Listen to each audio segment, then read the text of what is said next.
Hello and welcome into my latest live broadcast. Today is Tuesday. It's the 28th of June, 2022.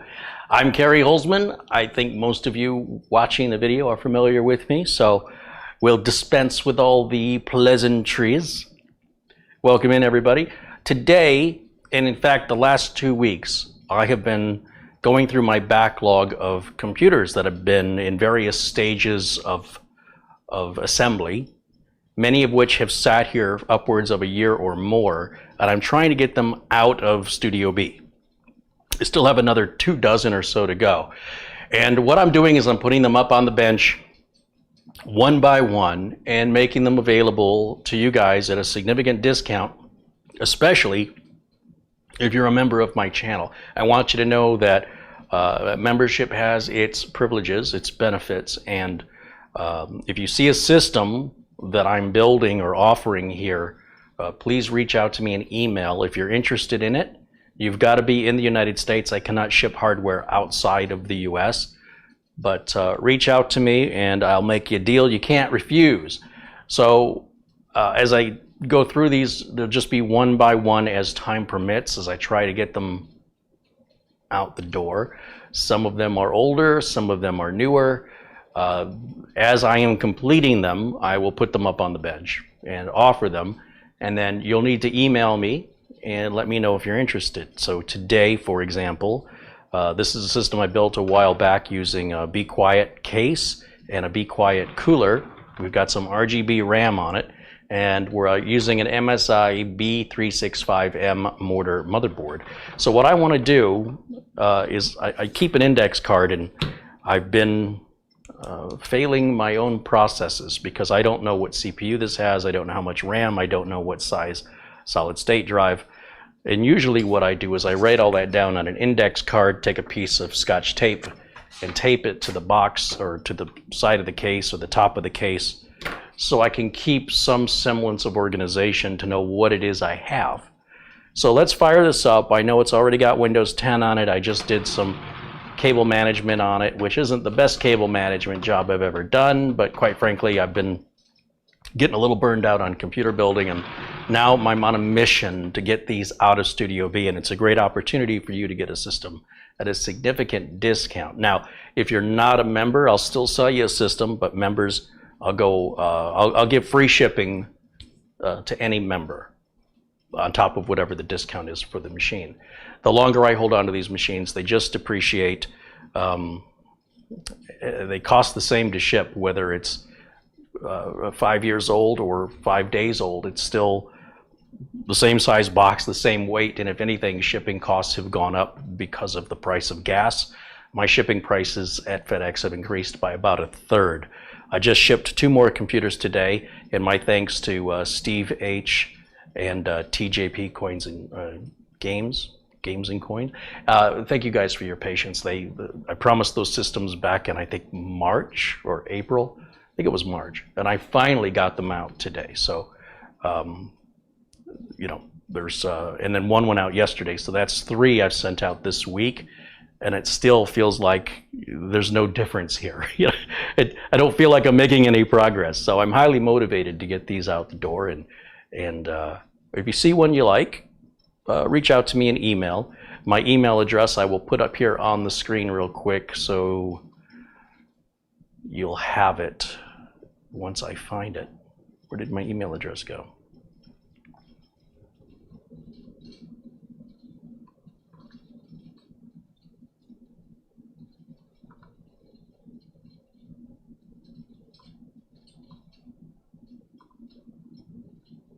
There it is. Okay, and I gotta make my video a little bit smaller so you can see it. All right, so that's the email address. You reach out to me if you're interested in any of these computers. Let me know if you're a member as well. And remember, I can only ship hardware within the United States, all right? Also, before I turn this on and figure out what all the parts are in it, I've got something here called a wet bench. Now, this was given to me by Marvin Jameson, and I don't really have any use for it. It's brand new in a box, And just to give you an idea what this looks like, this will be a giveaway to somebody who wants it. You've got to be within the United States. And let me go to the website and show you what this is, because like I said, I haven't even taken it out of the box. And I don't know what color it is, if it's just black. They make these, it's basically a tech bench for liquid cooling, which I don't really have any use for. And Marvin was getting rid of some old hardware that he was just clearing some space, figured he wasn't ever going to use it, and he offered it to me and for me to do with what I want, even including giving it away. And if I can find my link here, I will show you. Here we go. So this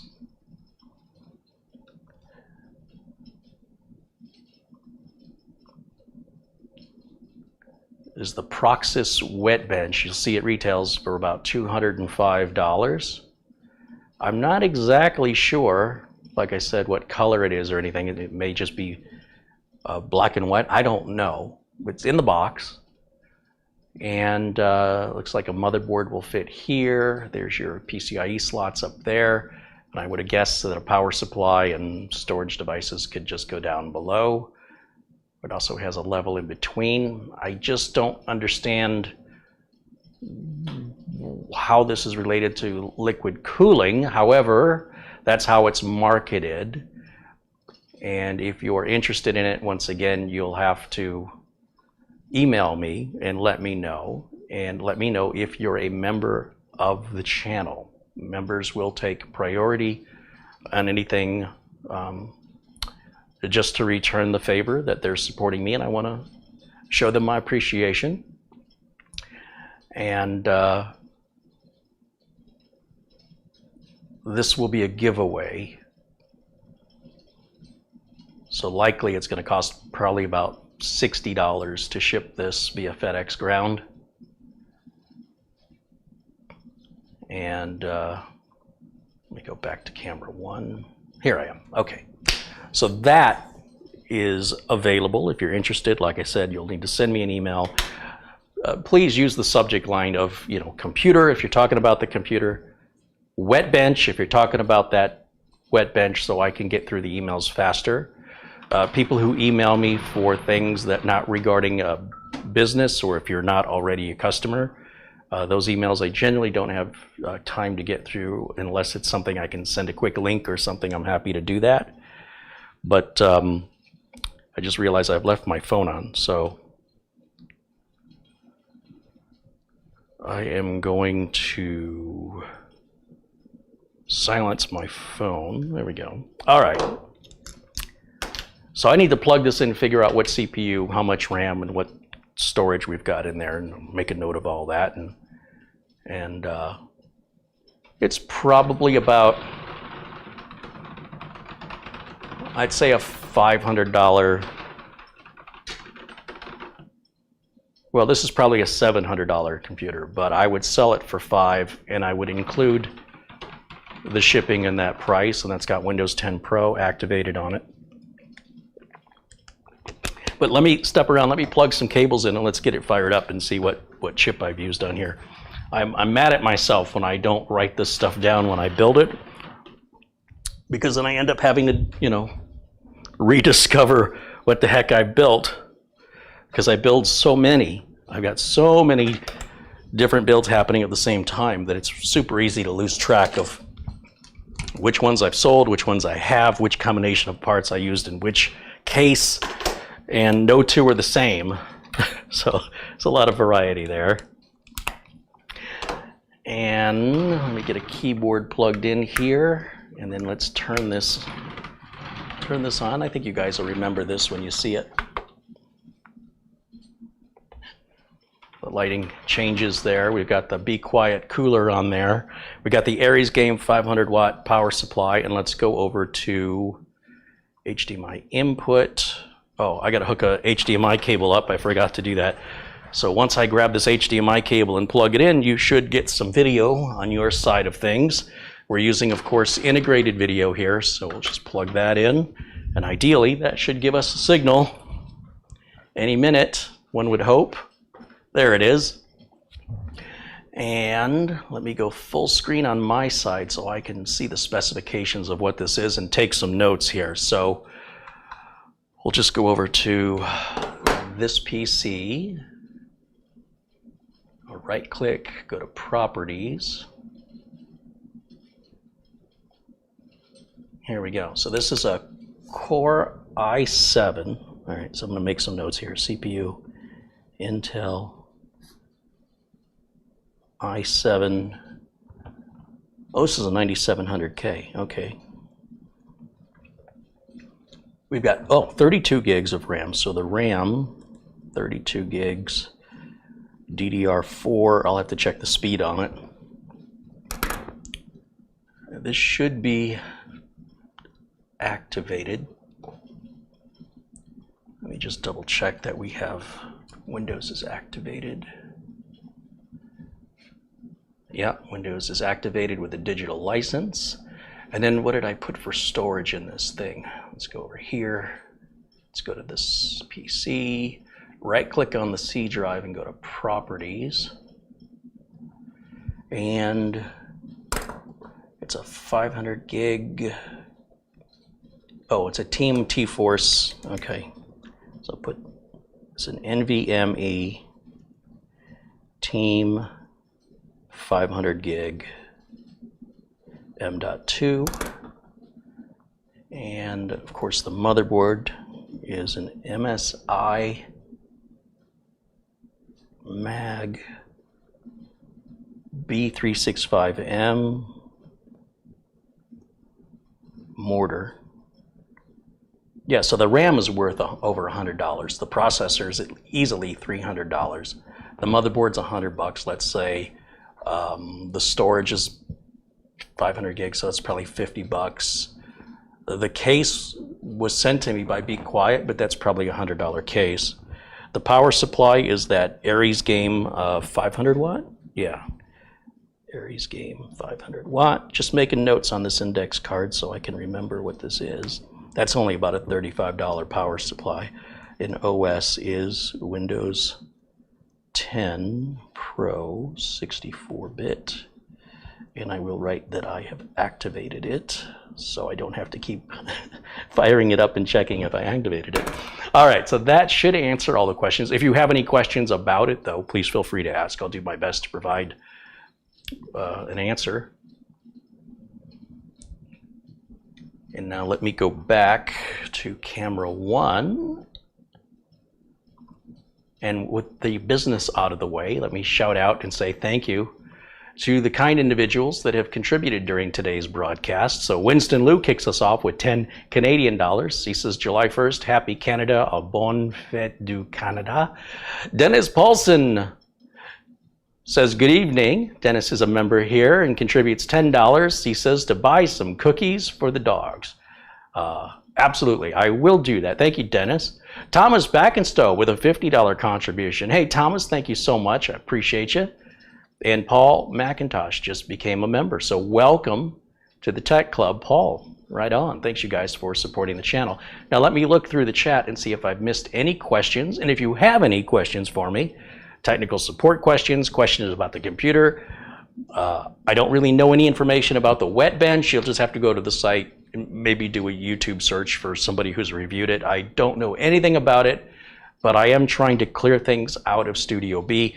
So these are the next two things I want to clear, the computer and that wet bench. Get those out of here.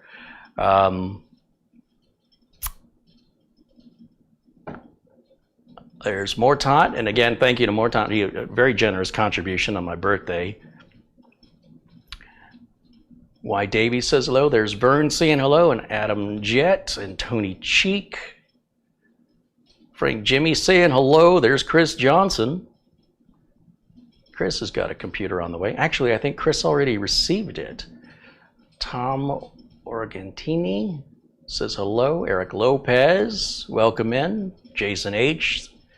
and Mark Gaines are saying hello, along with Zub Zero and Alvin Shaver. Fred Mays saying hello from Louisville, Kentucky. There's B.H. Ringer and our good friend Rick Lakes. Positive Gene. Croatia Gunner saying good morning from Croatia. Steve Ducarme saying hello. Paul Garrett. And Fritzer, Fred Sunderman, Stealth Mode.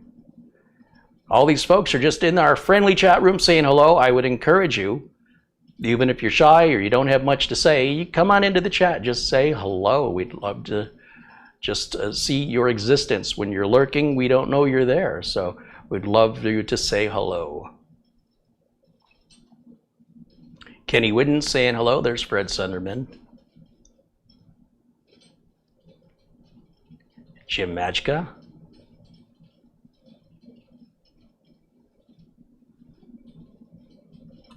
Greg Guy saying hello from St. Mary's County, Maryland.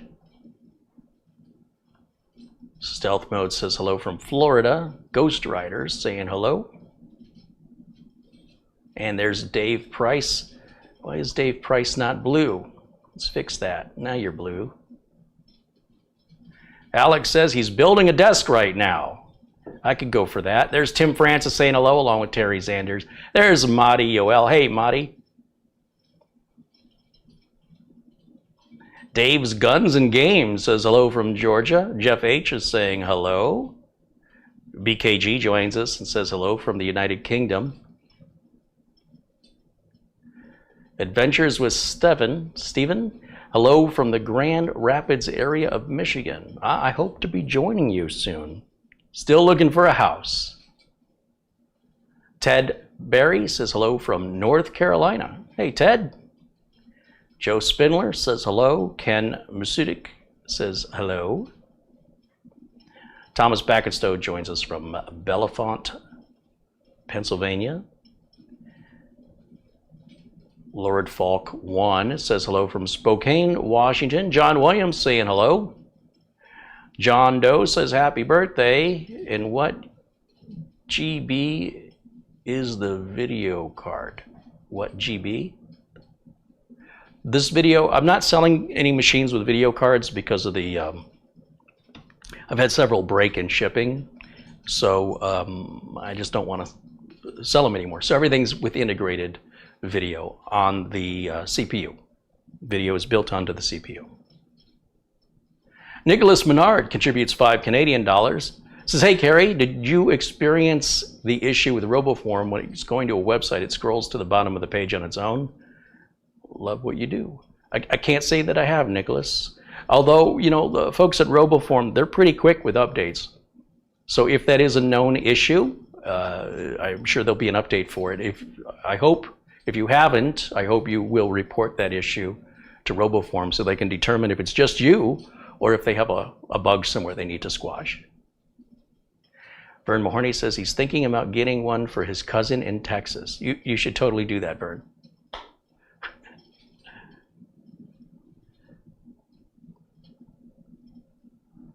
Thomas says he remembers this build. I did two for you, Thomas, didn't I? Didn't we do two computers? The little red and black one, that NZXT, and another one? I don't even remember this build, so I'm surprised you do. I mean, I remember the case. I just don't remember what parts I put in there. Obviously, we've got a rear case fan. There's also a front case fan. Both of those are turning. I don't normally hook up the front case fans because unless there's a video card to blow, you know, for the air to blow over, it's just usually bringing in more dust and dirt. So usually I leave those unplugged. But for some reason, I plug this one in, and it's already cable managed, so I'm not going to undo it.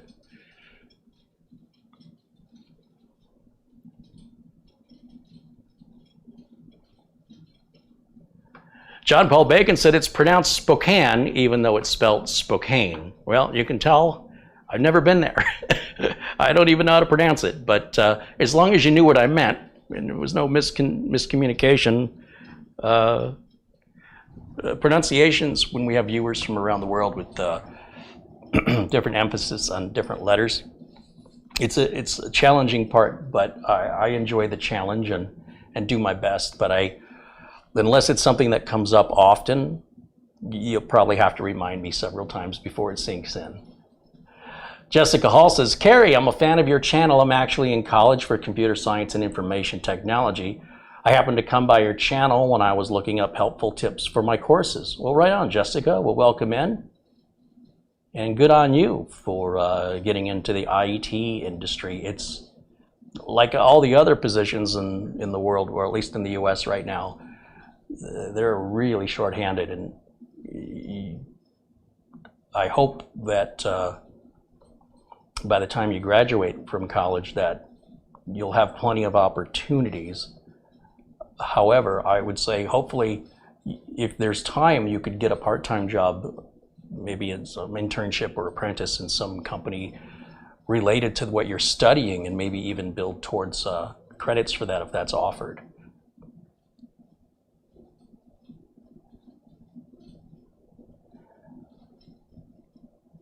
Randy Reed saying hello. Carlos F says hello. Welcome in, everybody. There's Captain Blinsky.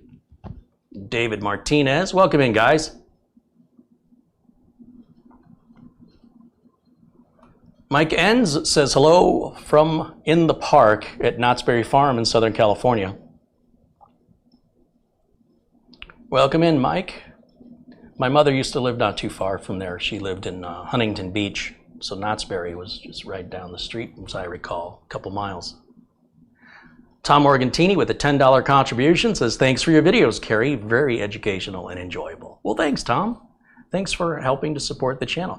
One of the reasons I'm trying to get these machines out is I want to bring other projects in on the channel, and I have to finance them somehow. And I also need room to put the stuff. So I need to clear room, and even if I'm taking losses on these computers, I just need them out. And then whatever money I'm getting, it all just basically goes right back into the channel again for other projects. So it's a way to support the channel and have a really good computer, if I don't say so myself, which is fully upgradable. That's the great thing about a system that you build yourself, or the ones that I build, is all the parts are industry standard modular components. So you can upgrade anything and everything at your whim or as your needs change. Siegfried Samano says, hola from Spain. Hola, Siegfried. Drone Shot says, go blue. Calv Lightning says, hello from Houston, Texas. John Iskra says, hello. Paul Nelson says, hello from the great state of Texas. Peter Nelson, sorry, not Paul. John Sparazik says, hello and happy Tuesday. There's Greg Guy and Jason Willis, Dan Nilsson. Ted Berry says he's joining us from Morganton, North Carolina. James Prezi says hello from San Diego, California. Sarge Tech says he says hello.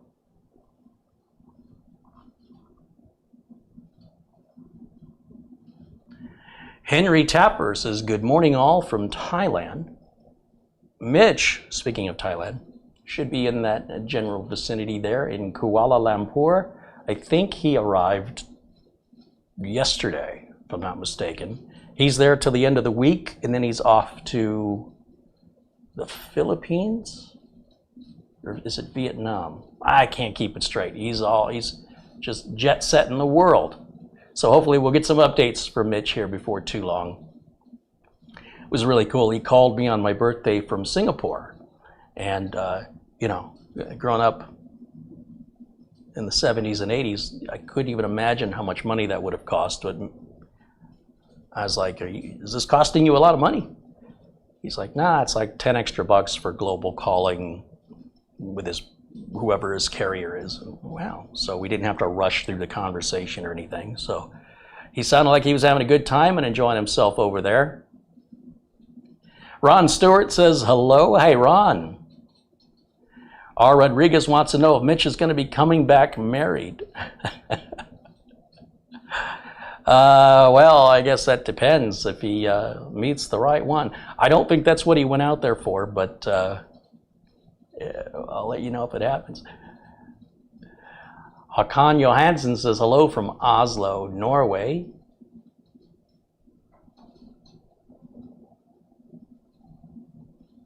Angel Eyes saying hello.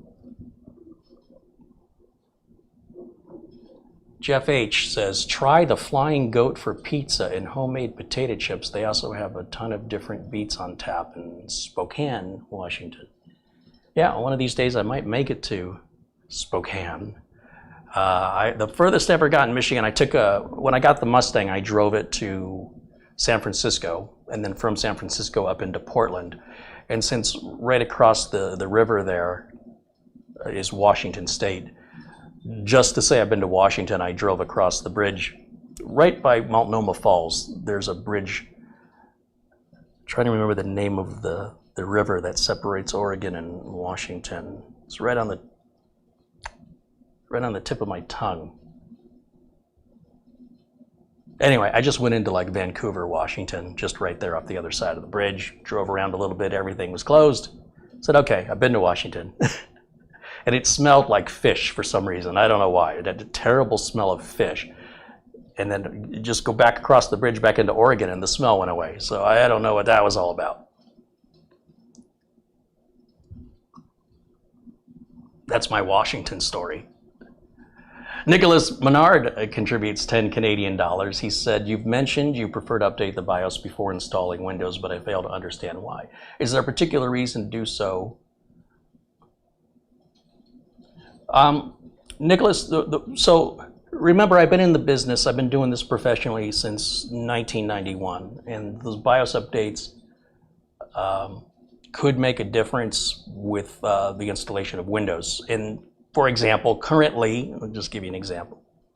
Windows 11 requires the TPM module, right? Whether it's built onto your CPU or you've got a module that you paid for and plug into your motherboard, because I guess you had money burning a hole in your pocket, because the one on the CPU is fine. You don't need to buy a physical TPM.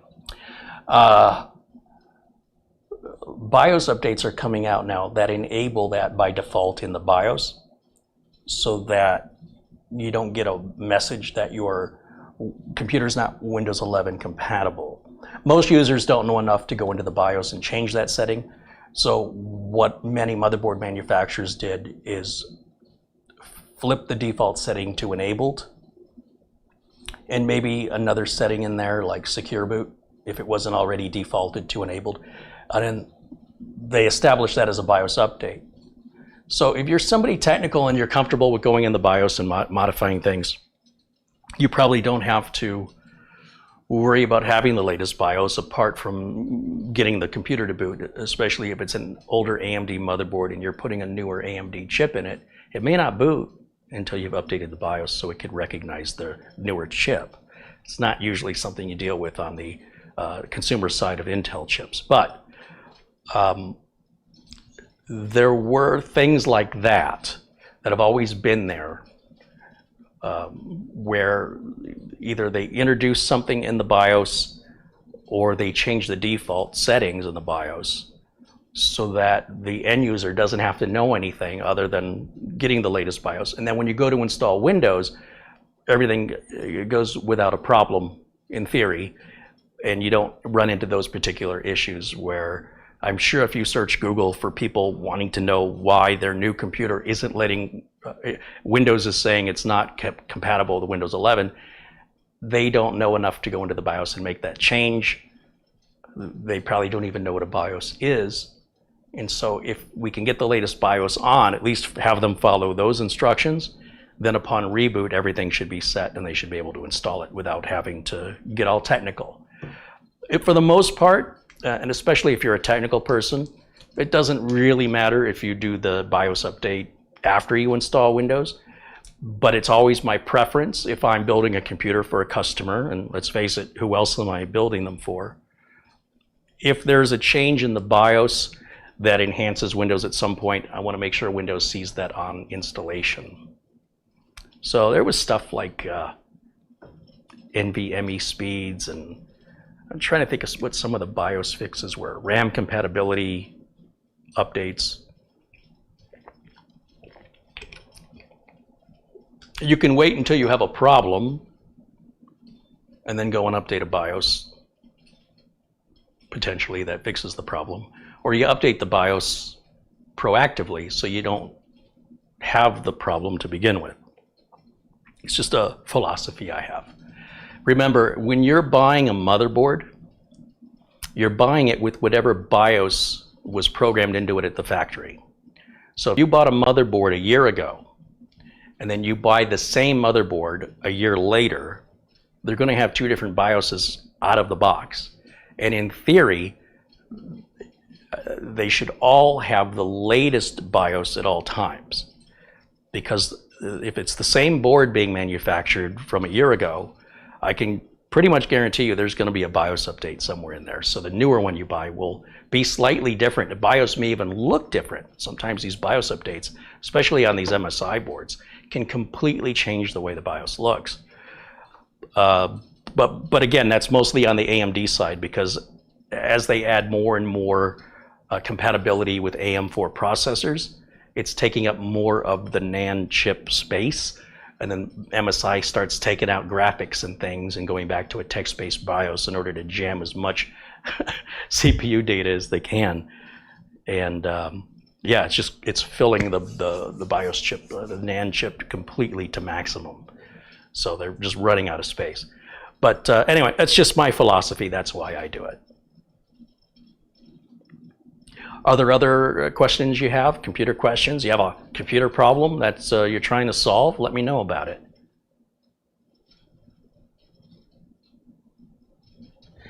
Greg Guy said Asus changed the BIOS on his X470F motherboard a month or so ago, and now you can't turn off TPM. There should be a way. Should be a way.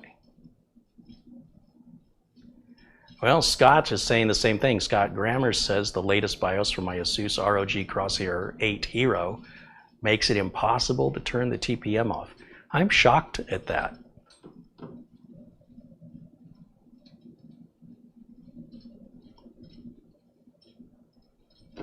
But thank you for the question, Nicholas, and thank you for your contributions. Ron says, how is Mitch doing? The last time I talked to him was on my birthday, but hopefully he'll make another little video clip for us here soon, and when he does, I'll share it with you guys. Commando Kodiak says, Carey, revive your cooking channel.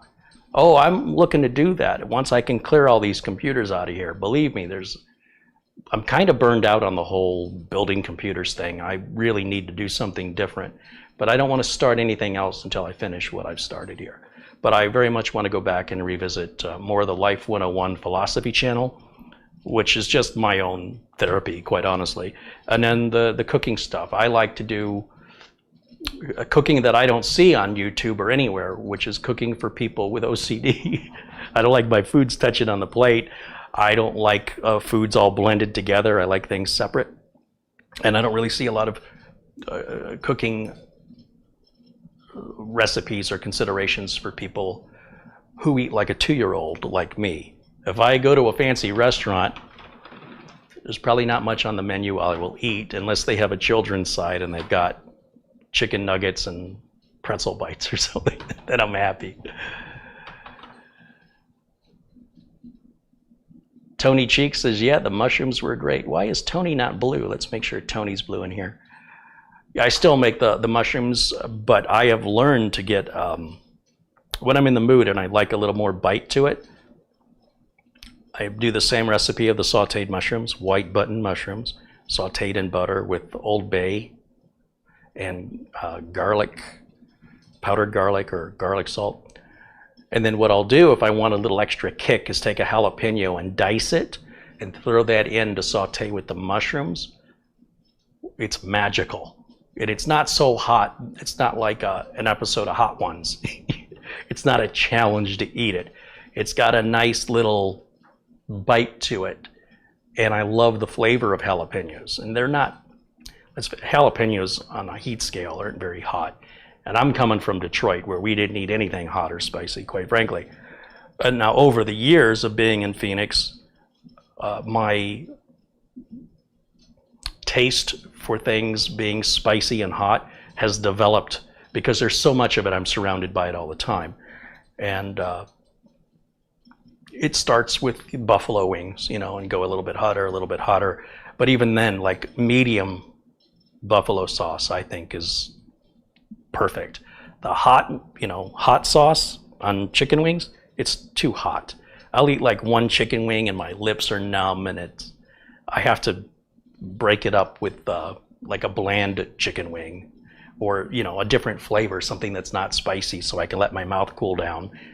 So what I'll do is maybe order a half dozen hot ones, if I'm even in the mood for that. And oddly, I developed a taste for celery dipped in hot sauce. Celery is one of the few vegetables I like. And they used to serve little carrots and celery with an order of chicken wings, buffalo wings. And what would happen is the sauce on the wings was, collecting in the plate where the celery was. And it used to really bother me because I don't like my foods touching. But I really liked the celery and I needed something to help with the heat. And so I'd eat the celery with the hot sauce on it and just kind of be grossed out. And then it started to grow on me, and now I prefer it. It's a weird thing. Jim Majka contributes $20. He says, happy belated birthday. I hope you're doing well. Well, thank you, Jim. Yeah, everything's going great. Like I said, I got 3 computers out. 1 yesterday, 2 today. That's good news because I am buried, over my head in computers. And I think these computers are really good machines. They're going to make somebody very happy. And it's a shame that they're just sitting here collecting dust. Given that I don't have any employees, it's really a difficult time management scheme to do everything I do on my own.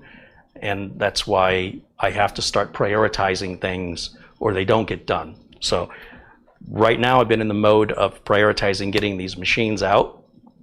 And I have about 2 dozen of them, and I'm just going to do one at a time and just chip away at it.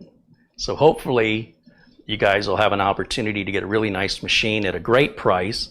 And it's a great way to show support to the channel. Any money brought in from those machines, again, it just goes back to buying more stuff that I can do stuff on the channel.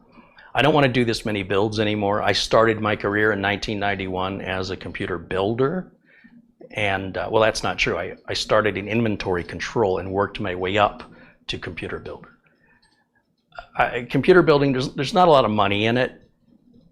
Plus you have to warranty it, and there's a lot of labor, a lot of time involved in unboxing everything, get everything hooked up, getting Windows installed and all the updates and the drivers and buying the code and activating it. And then there's the cable management. And if there's RGB, there's a ton of cable management. And if there's a liquid cooler, as you've experienced in the past here on this channel, there can be a lot of fitment issues.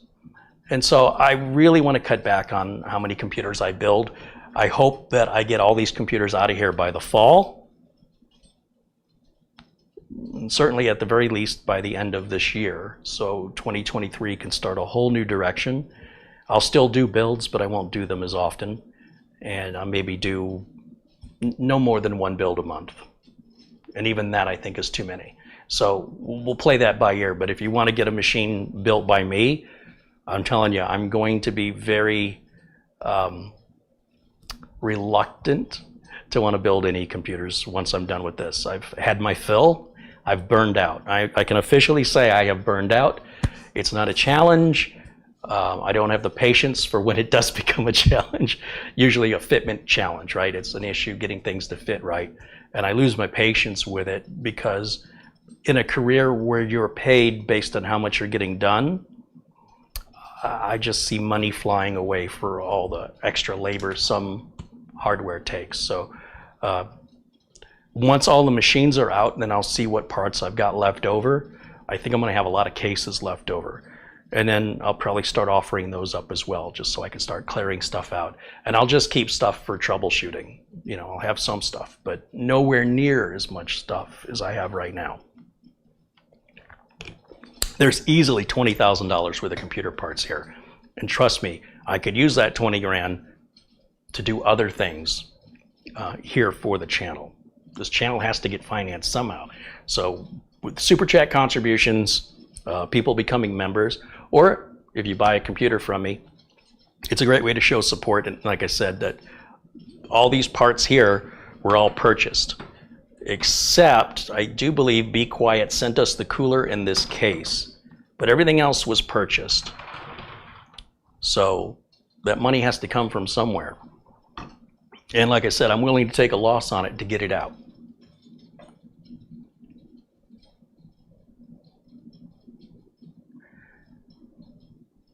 The dogs are good. The dogs over at Studio A are good. Thanks for asking. There's LRCX joining us in the chat room. Hey, Larry. Joe says he's playing Happy Birthday by Weird Al for me and wishing a happy belated birthday to me. Well, thanks, Joe. Let's make sure Joe is blue in here. I appreciate your kindness. Narenda wants to know if we can get a 6 display output without a GPU. I suppose you could use these USB to like HDMI on the later motherboards. I don't know how many of the outputs you can use at this. I know you can use at least 2. Some of the boards have 4, and I don't know if you can use all 4 at the same time. And then if you combine that with like a USB-C video out, that'll get you to 5. You might even be able to use 2 of those. So I suppose it could be done. But as long as you're just displaying desktops or browser windows, anything else would probably be a real taxing on the system and might be slow to refresh those screens. So you certainly wouldn't want to game with it like that. Don Allen with a $25 contribution said, this is to make up for the videos I missed. Oh, thank you, Don.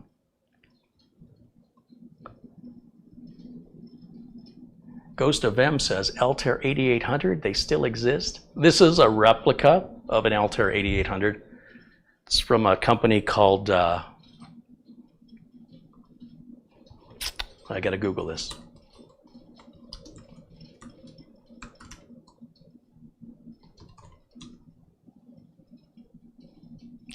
Add water and stir. And let me share the screen with you. This is the website for it. Where's my screen? There it is. Yeah, so this is Add Water and Stir. And they sell a kit where you can put it together yourself. Or you can buy it assembled. It says assembled and tested units are sometimes available here. Let's click. So 250 to 350. This version includes the brand new Wi-Fi Telnet module. Interesting. Now, what is this?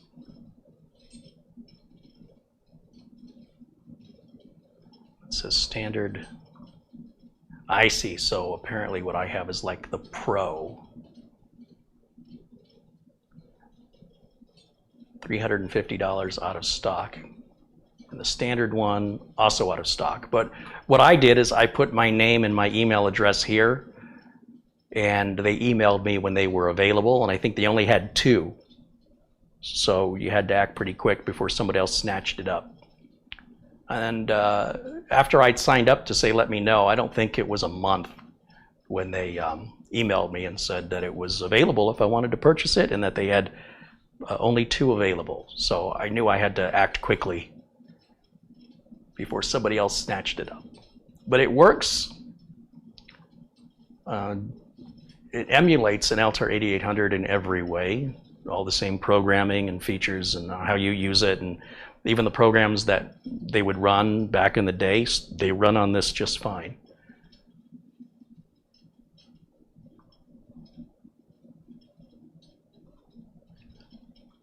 So that's where that came from.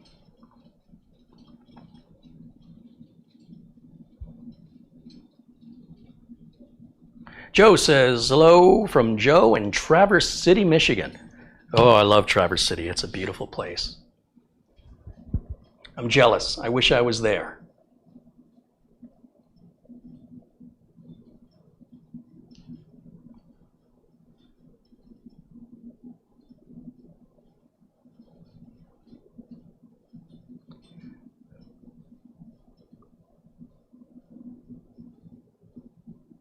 What is the device on top of the Altair? Are those tubes I spy through the grill? That's from Scott Grammer. Let's get Scott Blue in here. So what you're seeing is a Nixie clock, and it comes from the Ukraine. Of course, that was ordered before the war. And let's go to Etsy. I have a serious problem at Etsy. When I go there, I have to buy something. I don't even know what. I see it and I'm like, I gotta have this. Let's do another screen share here. Okay, so now we're at Etsy, and I'll just type in Nixie clock. And so these are using something called Nixie tubes, which were kind of a thing in the 70s and 80s. And these tubes, like any tube, they don't last forever. They'll last a couple of years and they'll have to be replaced, and you have to get them out of Russia or the Ukraine. And if you look through Etsy, they have numerous designs and prices all over, from $100 to $2,000, even a Nixie watch, although those are pretty thick.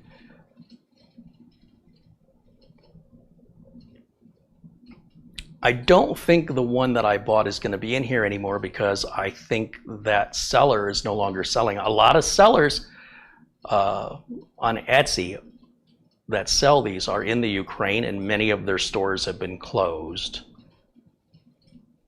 There's like a steampunk wristwatch.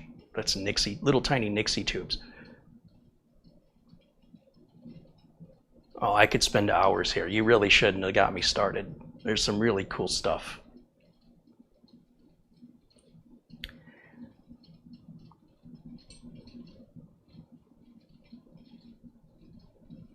Oh, that one you can do custom text. That's cool.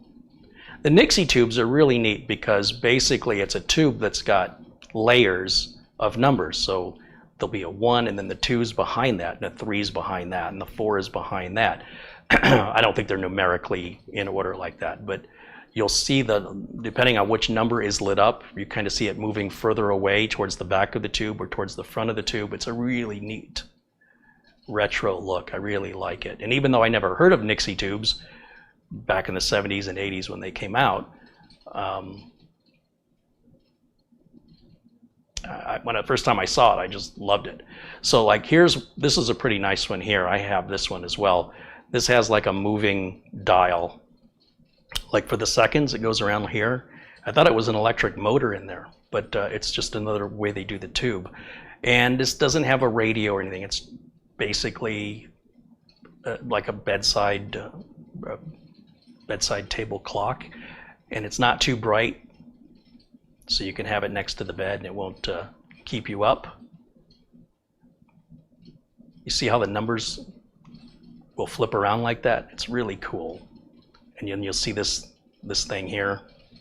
Anyway, these are different modes you can put. Here's counting the seconds. And it will cycle the numbers on the tubes because it's supposed to make the tubes last longer than just displaying one number, like over here on the left side for an hour, it'll display 10. So the one that I have will flip through like between 1 o'clock and 4 o'clock in the afternoon. It will cycle them like that for 3 or 4 hours, which is just neat. It's just something I saw that I thought was unusual and a little nerdy, so I had to have it.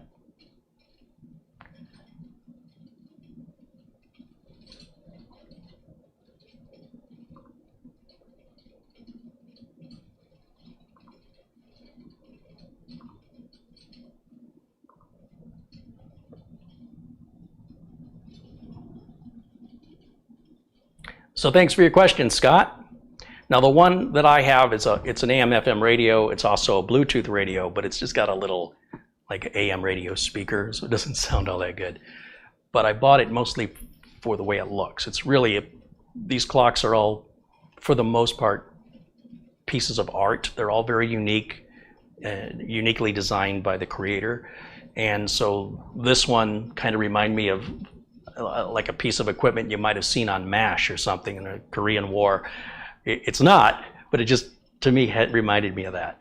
So I thought it'd make a nice little attraction for the desk. So that's what it is.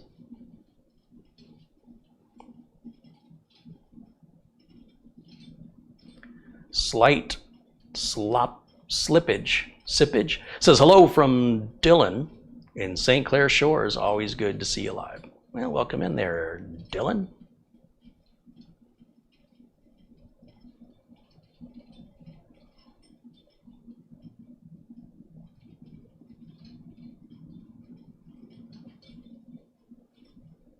Captain Blinsky says, I updated the BIOS once on my B460 DS3H motherboard, and it's staying that way. Yeah, you know, there is the old expression, if it ain't broke, don't fix it. When you do something to your own computer, whatever that decision is, you're the one that lives with the consequences, good or bad. When I do it, I have to support the computer for the life of the computer.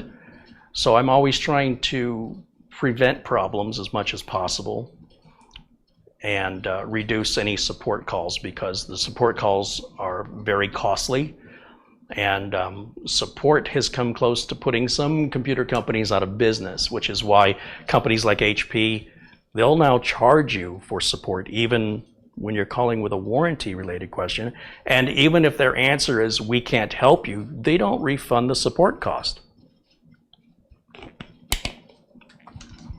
But support is what we call a cost center.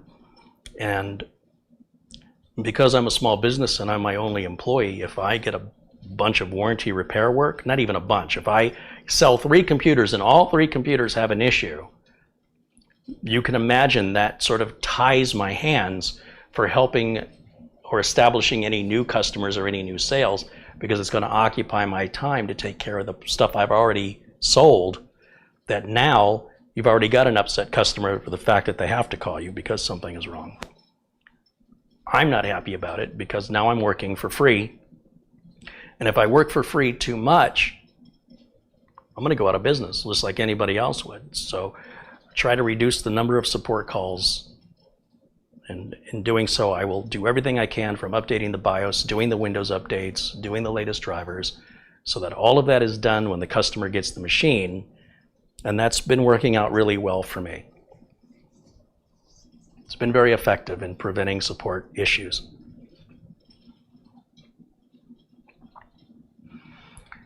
Rashad said, Etsy is the best. I love supporting all the independent businesses and artists there. Yeah, amen, brother. I'm with you. That's exactly how I feel.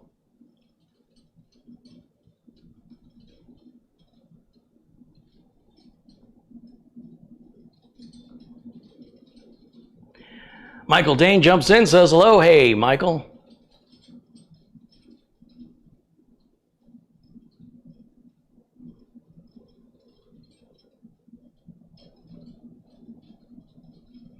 Scott Grammer says, Nixies aren't really vacuum tubes. They are gas-filled neon displays, but I love that sort of stuff. I repair vintage audio gear, and the tubes are a big part of that. Oh, sure. Yeah. Craig Casabona with a $5 contribution says, hey, Carey, nice to see you live again. I understand about all the bad people that say things about you. They just say bad things. Yeah, well, it's the internet. What are you going to do? For the most part, since I've turned the memberships on, that's pretty much stopped. And I used to have to prepare for battle when I would go live. You know, psychologically, mentally, I had to put myself in a place of defense. Now, that seems to have gone away. Everything's much nicer, and doing the videos is far more pleasant for me. I hope you can tell that my attitude is far less defensive, and I just wish there was another way I could have established this result, but at least this is working. And you know, there were a number of times where I would get so upset during a live stream that, you know, I would remove the live stream after it aired. I'd just be like, you know what? Just delete that video. It's not a good side of me. It's just It starts making me wonder, you know, if I wanted to keep doing it. But now things are so much better, so much better. Nelson Contreras says hello. Hey, Nelson, welcome in.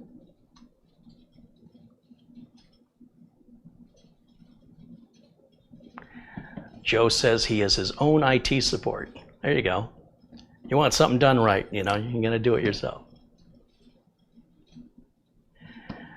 Ghost wants to know if you dug into the new power supply standards that were published and what are your thoughts on next-gen GPUs. Well, the next-gen GPUs, they need more power. So the power supply, you know, the ATX 2.0 standard, is it ATX 2.0?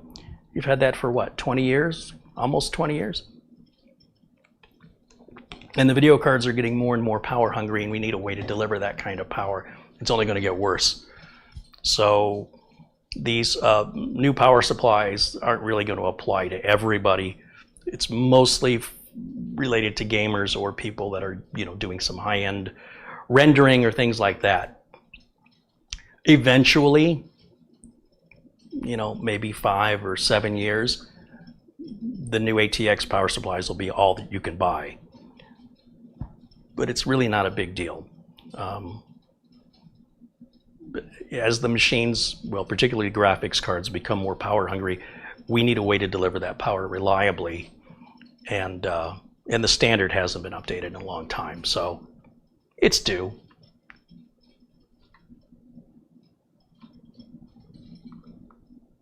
Paul, 1961, says hello.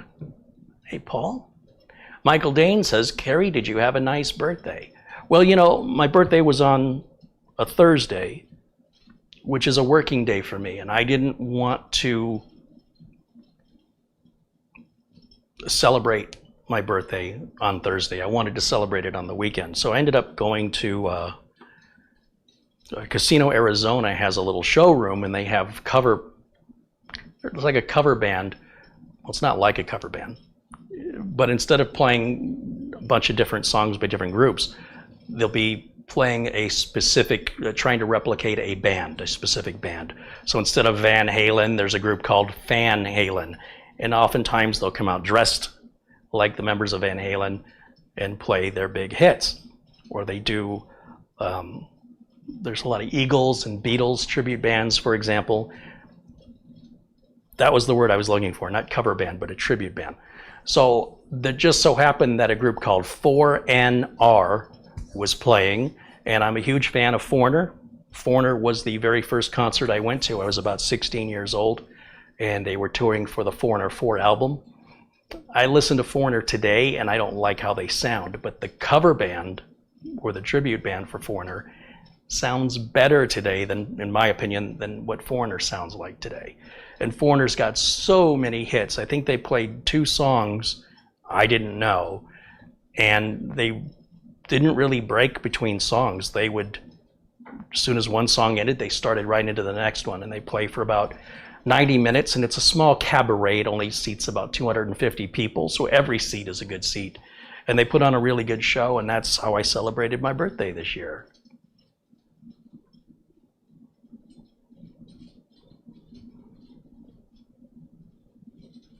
Fred Sunderman said, when I worked in a QA lab in the 1980s, Nixie tubes were the displays on lots of instruments, and we loved them and couldn't imagine that they'd never go away. Yeah, like I said, I never even heard of them until I just stumbled on them on Etsy, and then I was like, oh, I gotta have that. So I think I bought like 3 of them. They're a little pricey, but they're so unique, and they draw attention, and it's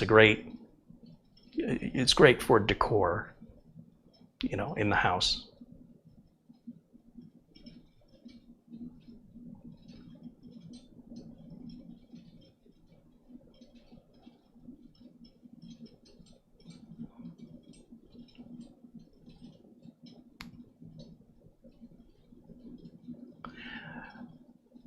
So again, if you have any computer-related questions, please feel free to ask here in the live chat. I'll do my best to provide you an answer.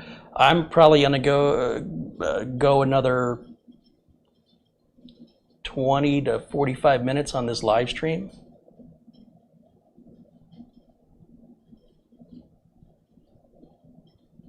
Terry says, cool, a jukebox hero. Yeah, for sure. Kelly Stewart says, at least you did something to have fun for that special day. Yeah, I mean, fun for me, though, could be, you know, it doesn't have to be anything outrageous. You know, something just sitting and watching the band play, you know. Just getting out of the house and, you know, not in a place where I have to stand to watch the band, because there's always somebody taller than me in front of me, usually several people, and then I can't see it anyway. So, you know, everybody seeing foreigners all old like me, so we're all just sitting. Some people got up and started dancing, but for the most part, we're sitting and enjoying the music. So for me, that was fun. If I had to get up and dance or I had to struggle to see, that would be work that takes away from the fun. Ron Stewart says, do you eat buffalo wings? Yes, yes I do. It makes up the foundation of my food pyramid.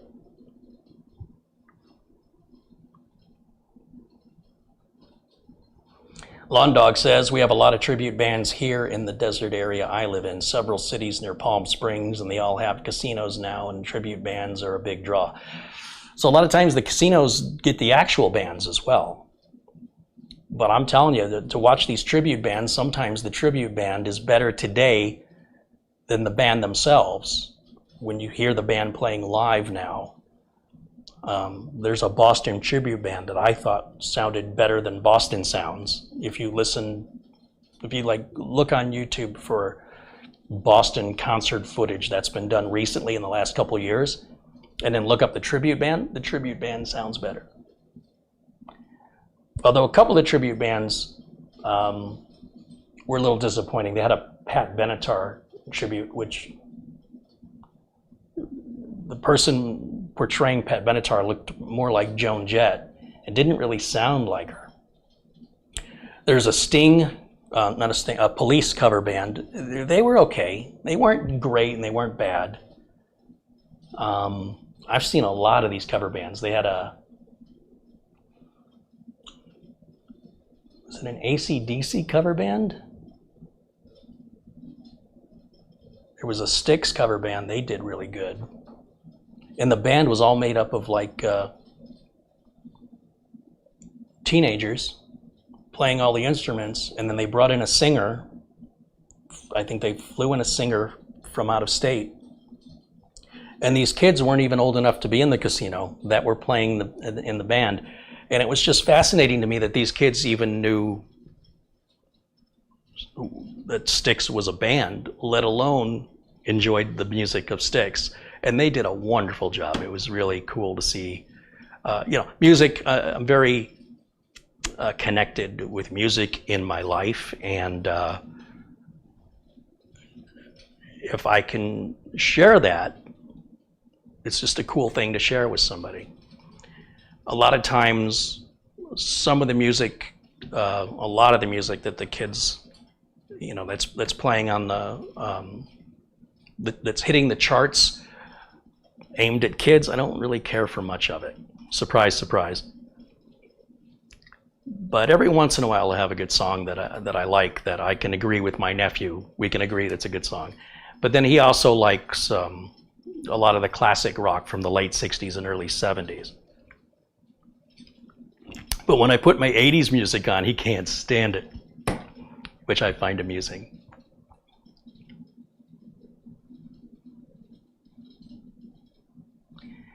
Ron Stewart wants to know if I've ever tried a buffalo calzone. That sounds disgusting. No, I don't think I want to. Nicholas Bernard again contributes 10 Canadian dollars. He said, I've heard you say you were going to wait at least until this time next year to install Windows 11. Will it be 23H2? Patience is key when a new OS comes out, especially in the enterprise world. Yes, well, for me personally, like I could probably upgrade the streaming computer here to Windows 11. I could do that right now, and that probably wouldn't make any difference. But for me to be able to support Windows 11, to answer questions that my customers have on it, I really need to use it day in and day out like on my laptop, something I use every single day so I can familiarize myself with it.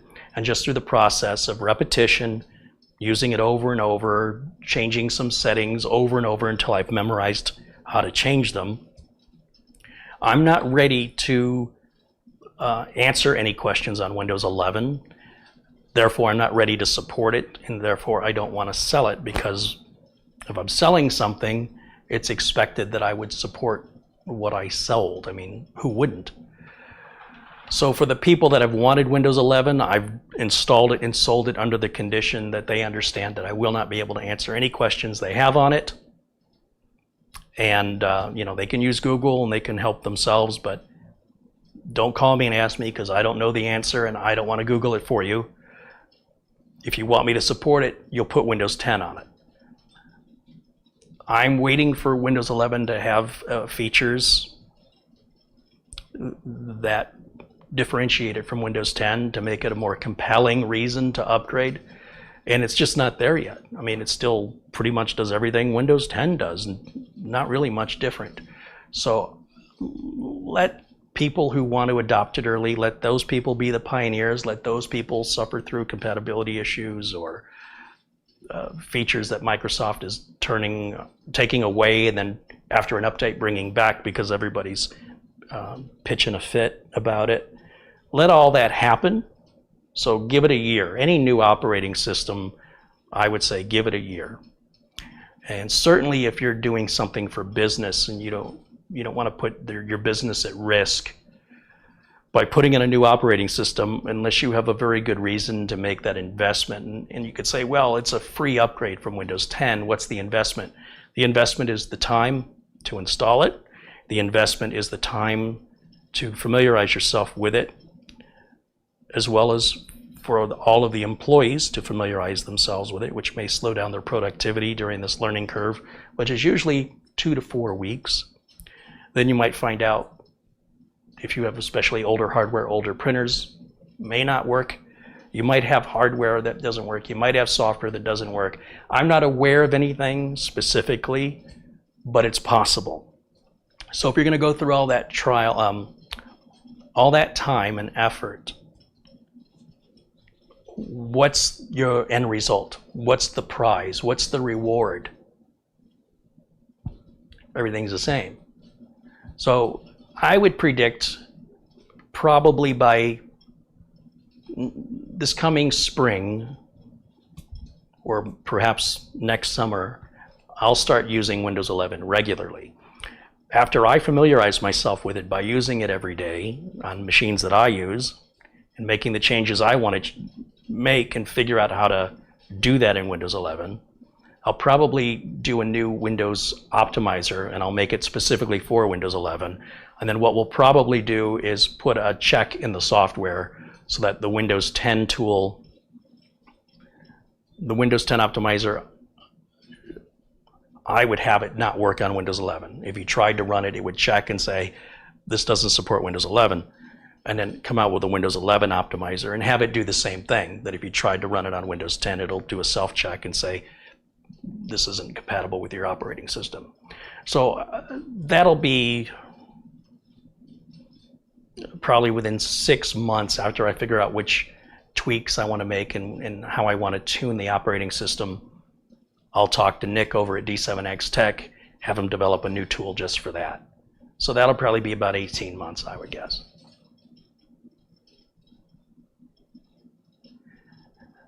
Jason Willis has become a member for 2 months. Right on, Jason, thank you. Jason says thank you to me.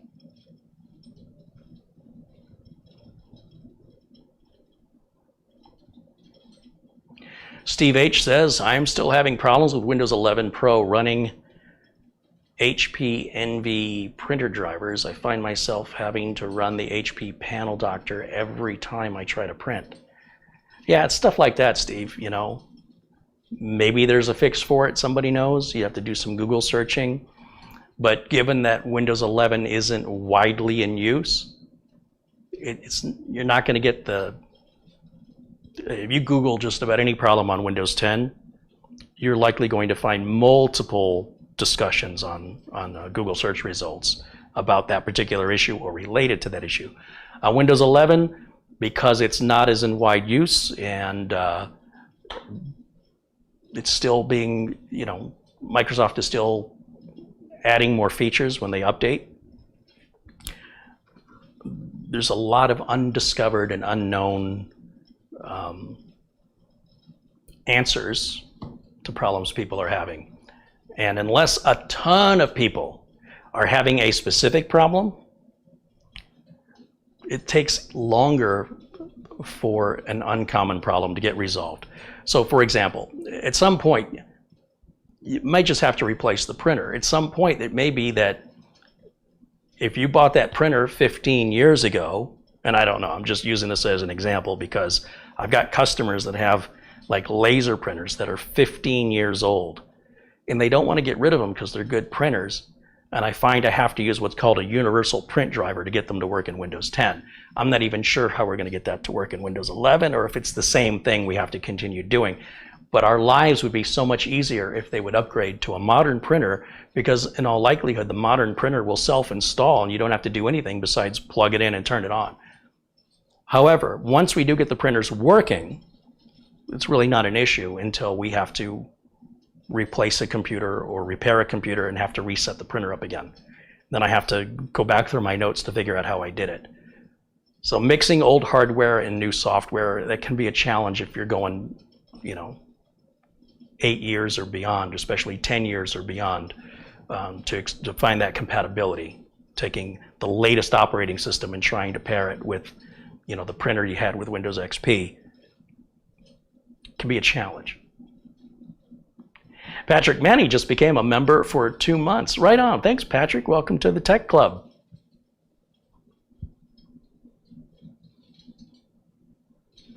Joe says, don't load HP printer drivers from Microsoft. Get the drivers from HP.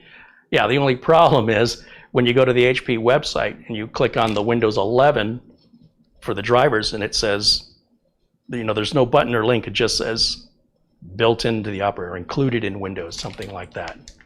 You're like, great, now what do I do? But do look for a universal printer driver, specifically if you have a very old printer and you want to put it onto a newer operating system. Xerox has a universal print driver, and Xerox printers were nothing but trouble. In fact, one of my clients that had a couple of those Xerox printers, they just said enough is enough, and they retired them. And they're some of the newer printers. And the printers they continue to use on a daily basis, their most reliable printers, they've had over 10 years. So, and the Xerox printers were very frustrating. I looked at them, or I'd get them to work, and then it would be like a couple days or a week, 2 weeks, and then it wasn't working again. And it's like, how many hours do I want to spend on this for this customer? And I didn't advise them to purchase any of their printers. They just one day called me out of the blue and said, hey, we got this Xerox laser printer. We can't get it to print. Can you take a look at it? And somebody in the office was telling the boss, these are good printers and you should buy them. And then the boss did, and didn't check in with me to get my opinion on it, but then called me when there was a problem. Eventually, they got sick of the problems. I was already sick of the problems after the third or fourth time. After the 40th or 50th time, they finally said, we're done with these Xerox printers.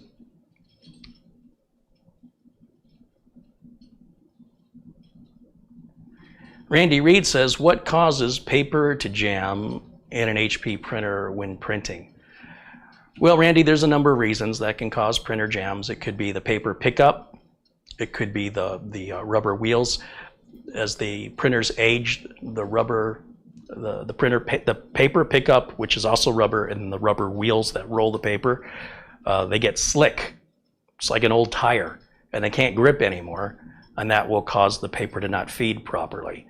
But there's probably a dozen different reasons why printers can jam, and you pretty much have to see it in person to diagnose it. If it's an inkjet printer, they're often cheaper to just buy a new one than they are to try and repair, unless it's under warranty.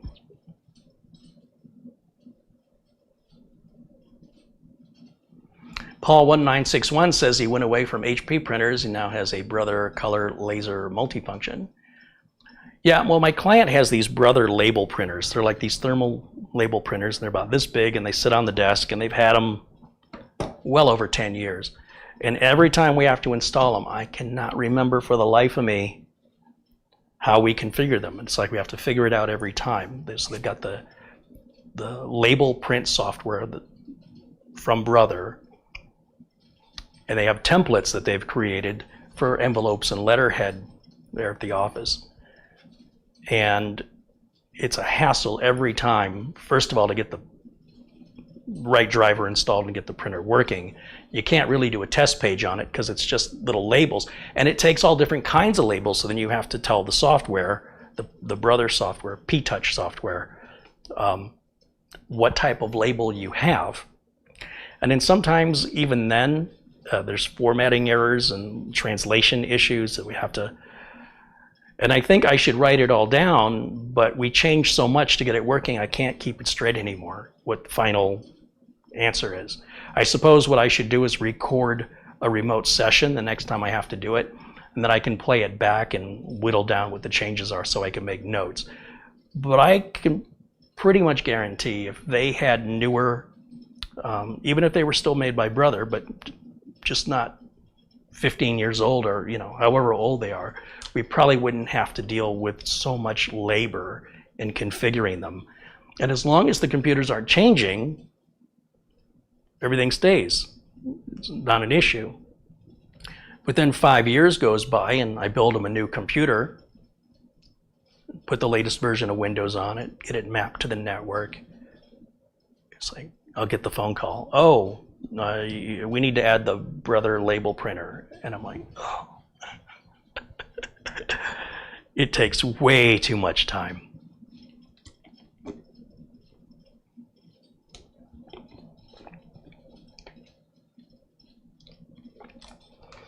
Joe wants to know if I've ever taken an old printer or a PC out to a field and gone Waco on it, like Office Space. Oh yeah, I've taken computers out to the shooting range. There's some videos. I think I've unlisted those videos on my channel because of the controversy we have with firearms in this country, but yeah, I haven't done that in a long time. There's another $5 from Nicholas Menard in Canada.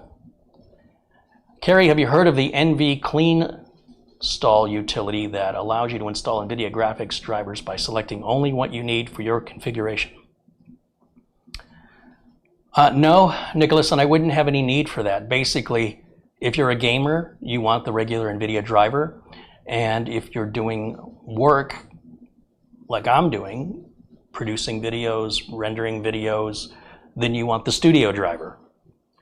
Whether or not you want to add the GeForce Experience is about the only option that I would want to remove or add, which is all done during the regular install. So I wouldn't have a need for this NV Clean Install utility. It wouldn't benefit me at all.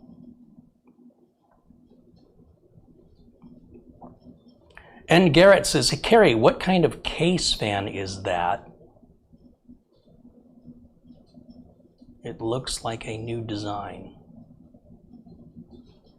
Are you talking about the white computer? Because you can't see any fans here. These are all Be Quiet 140 millimeter fans came with the case. And the cooler is a Be Quiet, what do they call that, a dark rock. I always have a hard time with the Be Quiet product names. Pure Rock and Dark Rock. So yeah, I'm not sure which fan you're asking about.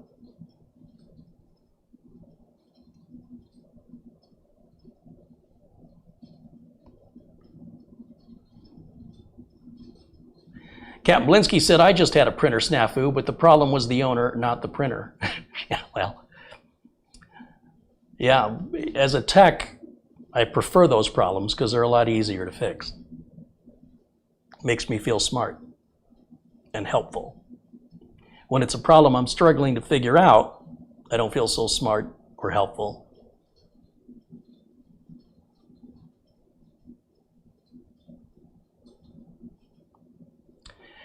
Aiden wants to know if I usually put the back PC fan over the I/O ports as an intake or an exhaust. So a general rule, as it's always been with all computers in my career, from how I was taught to how things remain today, is you always want your fans to bring air in from the front of the case,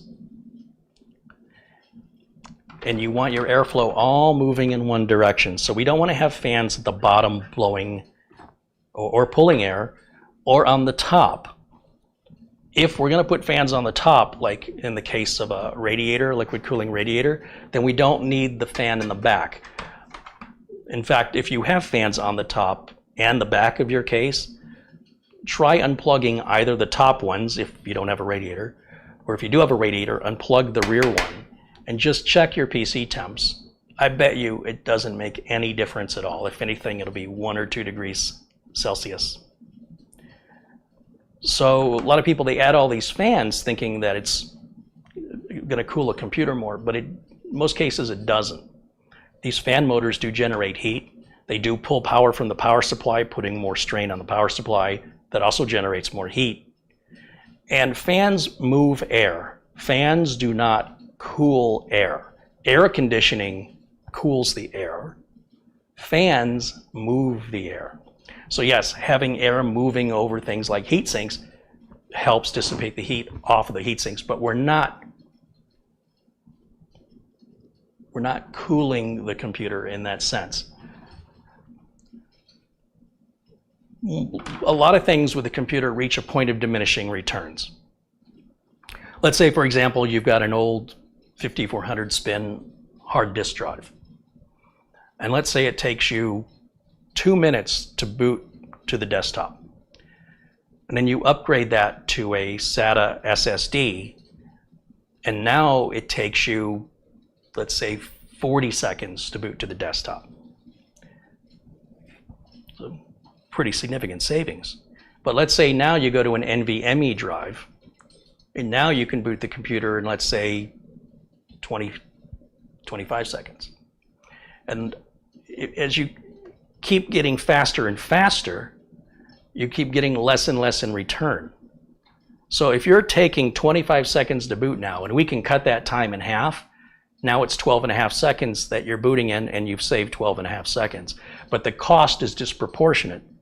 Just like with a car, you want to add 100 more horsepower, it costs significantly more to do that than the rest of the car. Suddenly the value, the value is completely changed for that additional power. So you keep reaching diminishing returns at some point. If your computer's booting in 13 seconds now, and we cut that in half, using, let's say, a PCIe Gen 5 NVMe drive or something like that, which is going to be very expensive, plus the time and the labor to install it or clone, whatever you're going to do. So you went from 13 seconds down to 6. I mean, how much of a hurry are you in? Minute rice for the microwave, like it wasn't fast enough before. With RAM, if you've got 4 gigs of RAM, your computer's going to be struggling with Windows 10.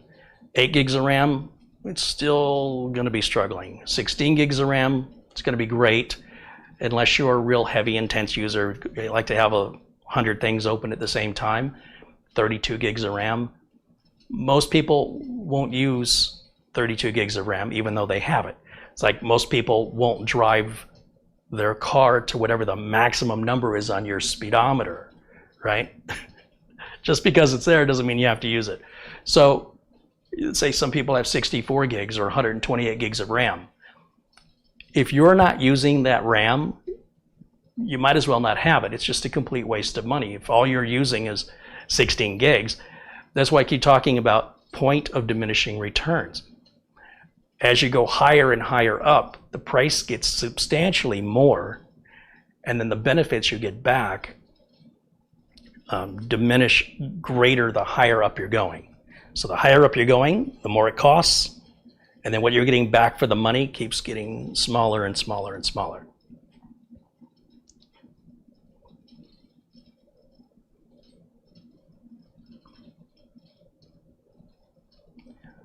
So that's where we're at with a lot of things regarding computers. Is with RAM, it's easy to reach a point of diminishing returns from the benefit. There's a sweet spot, and it kind of depends on how you use the computer, but in general, 16 gigs is the sweet spot for most people. Today, for most home users, most users in general, 16 gigs. I'd even go so far as to say 32 gigs wouldn't be overkill forever, because I think even if you're not using 32 gigs, maybe you're only using 12, but you have it to grow into over the years. If you plan on keeping the computer for a while, you won't have to worry about crossing that bridge for some time. Anything above 32, it'd have to be very specific, heavily intense power user that would require that. And for most people to put that in is just really not going to see much benefit. It's going to cost a lot of money, but you may not see much benefit. And if there is a benefit, it's going to be probably like that.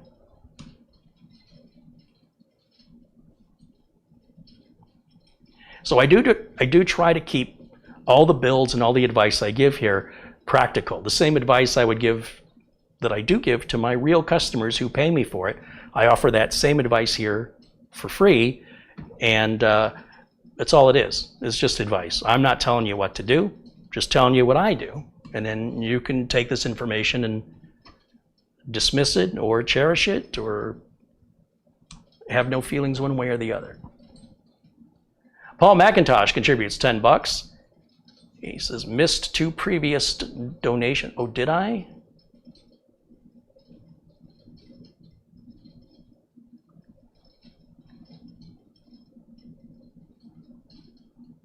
Oh, there's one. There's Paul McIntosh with a $10 contribution.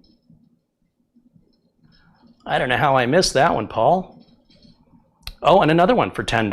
Well, thank you, Paul. I guess because you didn't say anything, it kind of snuck by me.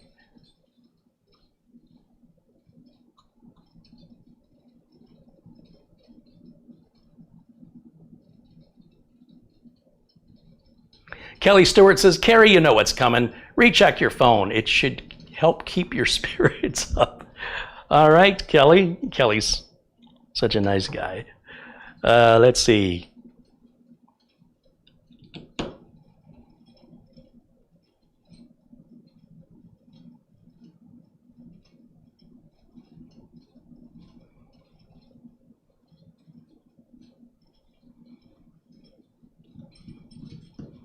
Let's see, Leadman 70 is interested in the wet bench giveaway.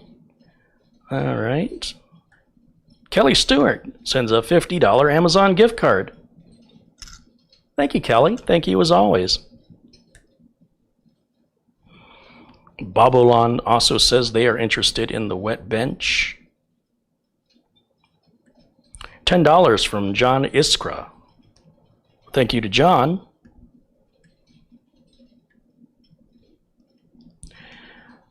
I also found, remember I kept saying that the Scythe Mugen 5 Black Edition was out of stock.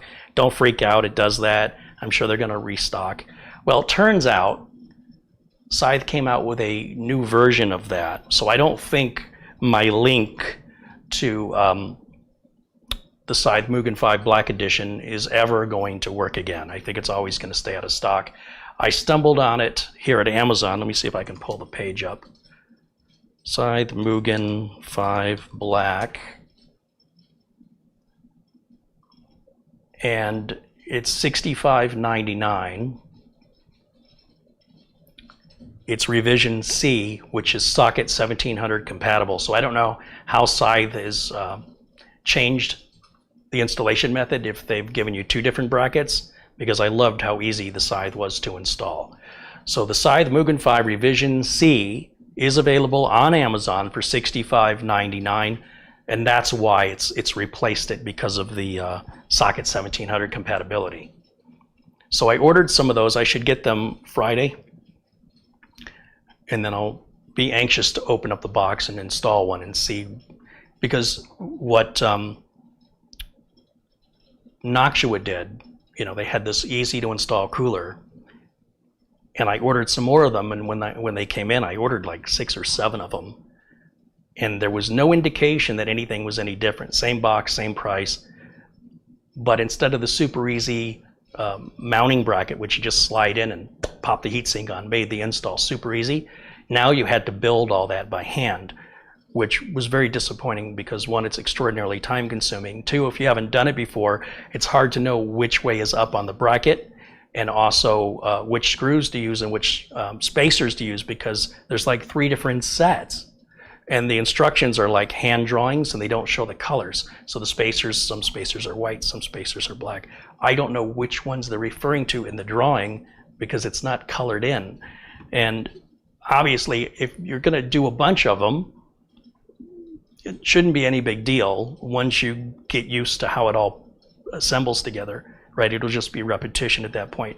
But having never done one before and not expecting that, I probably messed with that for a half an hour before I got the bracket right. It was very easy to misinterpret several steps along the way as to which way is up and which screws and which standoffs. So I ended up sending all those back. I'm hoping Scythe didn't do something like that with the Mugen 5. I hope maybe you just get 2 different brackets that you can just slide in and install super fast, super easy. Because I think we were paying $49.99 for the silver Mugen 5 and $59.99 for the black Mugen 5, which was revision B. Now it's revision C and it's $6 more, so it's $65.99. But I did update the link if you go to my Amazon shop. In fact, let me show you my Amazon shop because I talk about it, but I'm a visual person. It helps me when I see things. So let me share the screen here. All right. So up here at the top, if I go to amazon.com/shop/Carey Holzman, and you can follow along with me if you like, that's going to take you to my page on Amazon. Now here you'll see that there is my Amazon Live videos. There's something called idea lists. These are just all video reviews I've done for Amazon if you scroll down. But up at the top here, you'll see it says idea lists, videos, and live streams. Go to idea lists, and you're going to see 3 different lists. One is called Deals Now, and there's 6 items in here. And that's just me letting you guys know what I think is a good price for some hardware that I've stumbled on. And this doesn't get updated very often. Let me hit the back button. The one I wanted to point out here, again, you go to Idea Lists, and this one says Equipment and Tools that I use, and you'll see there's 135 items here. If we click on that, this is going to show you, there's the Scythe cooler, because I just added it, flashlights that I use, the toolkits that I use, the power switch, the remote power switch, power supplies, USB-C to Ethernet adapters, the handle for the camera to be held when we do the wireless camera. Different things that I use here in the studio, from the air dusters, hard drive secure erasers, an NVMe external USB dock, those little suction cups I use to help remove and install Intel CPUs, the wireless bridge I'm using that's giving me my internet access here in Studio B, the battery charger, the picks, the C-stands for the lights, those little nylon standoffs for the motherboards, lots and lots of tools, battery charger, the stand that I'm looking at when I'm broadcasting. That's the stand that I use with the monitor on it. The magnetized, the magnets for magnetizing screwdrivers, that yellow handled screwdriver I used all the time, cable modem I use, the capture card that I use, the HDMI cables that I use, computer screws for both regular standard computer screws and case thumb screws, those long Phillips #2 bits that I use, the screwdriver that I use, box cutter, all this stuff. So if you're ever wondering, even this Lazy Susan that I put my computers on when I'm working, all of that is here in the list. Where is that Lazy Susan?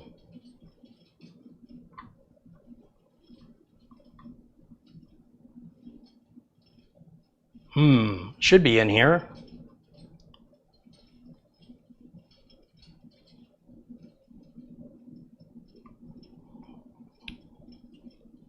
This is the router I use at Studio A. It's a hard drive dock. These are the tripods and tripod heads that I use, the microphone setup that I use, the cameras that I use. It's all in here, folks. You'll see there's this book, Cooking with Grandma Gina. That's a YouTube channel here, and this lovely lady is from Italy, and she's cooking everything old school. And she cooks for a large family, so when she's making like tomato sauce, she's making like 50 jars at one time. And she's absolutely wonderful. And I feel like this is going to be a lost art. Everybody has food delivered nowadays, right? So to see people cooking, and especially doing it in the old school way, and I'm a big fan of Italian food, so who better to get Italian recipes from than an Italian? So I do what I can to promote her. Her YouTube page is Buon Appetiti, because her last name is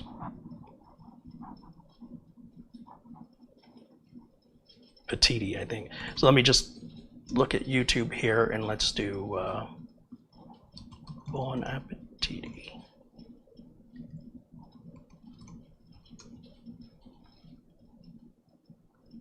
There she is.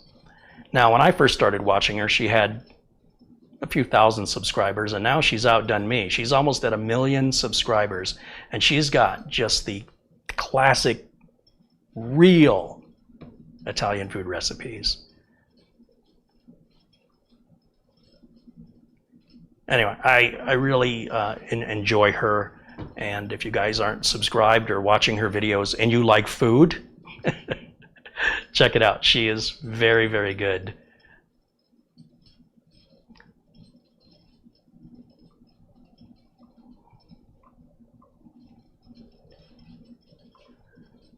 All right, let's go back to camera 1.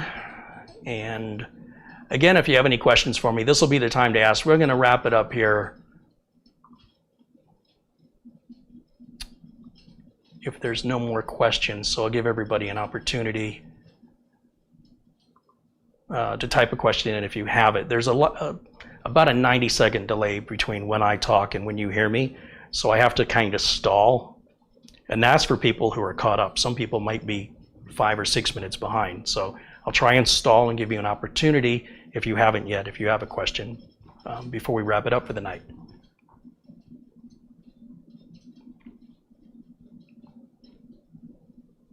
So yes, if you buy anything using my Amazon link or going to my Amazon store, I make a small commission on anything you purchase. It's very tiny, but it doesn't cost you anything. You're not paying any more for the product. There's no sacrifice you're making. And if enough of you use it, those little pennies, they add up. And there were months where I was making more from Amazon commissions than YouTube was paying me. Go figure, right? And then of course, I do other content for Amazon that I don't do here. I haven't done much with Amazon videos lately, but I intend to. My main focus, as I said before, is to try and get as many of these machines out that I can, so that I can pursue things like that with the time I'll have available.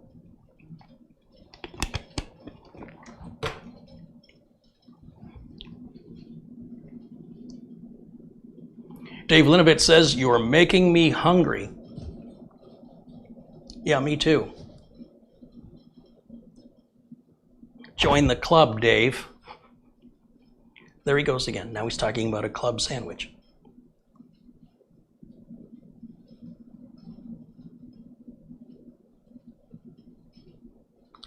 Lawn Dog says, hey, that magnetizer demagnetizer, the square one, he says, I have the exact same one. It's an absolute must-have. I've had mine for about 10 years, maybe longer.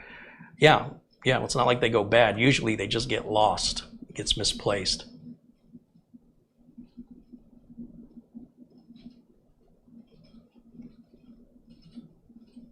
Nelson Contreras says, I just bought a Team T-Force Dark Z 32 gigs of RAM at Newegg for $99.99. I don't know that that's a particularly good, well, okay, because it's 3600 speed. All right, that is a good price. Usually 16 gigs of RAM is about 50, on the cheap end, $50. So 32 should be on the cheap end, about $100. 64 on the cheap end would be $200.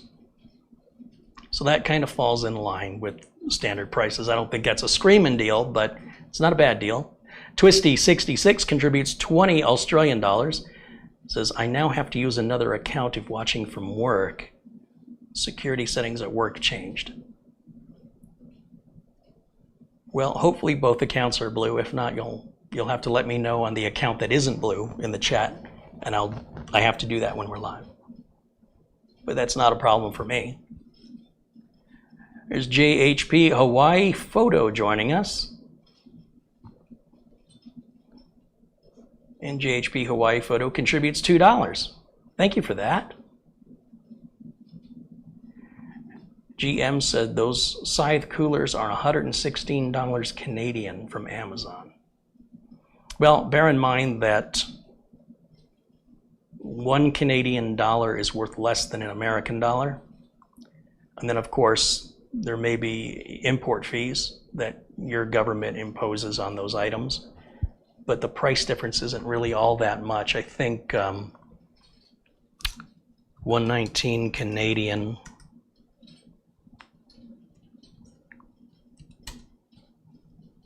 is about $92 in US dollars. So that's about $25 more, I suppose.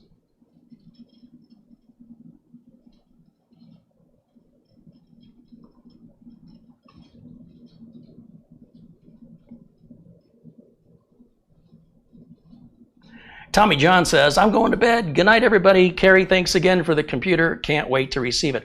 Oh, that's okay, TJP. Sorry, I forgot when you changed your name who you were. I'm going to be sending you the tracking number for that went out earlier this afternoon. And later tonight, I'll scan the receipt. And you won't owe me anything, but I send you the receipt so you can see I'm not exaggerating when it comes to the shipping cost, and you'll have your tracking information. So if there's any problem with the package and you need to deal with FedEx, you'll have that receipt for your records. But thanks for hanging out with us. I hope you enjoy the computer. Michael McFarland contributes 250, I don't know this symbol.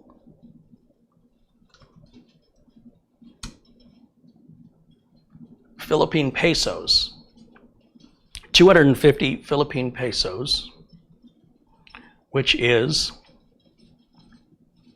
about $4.73 US.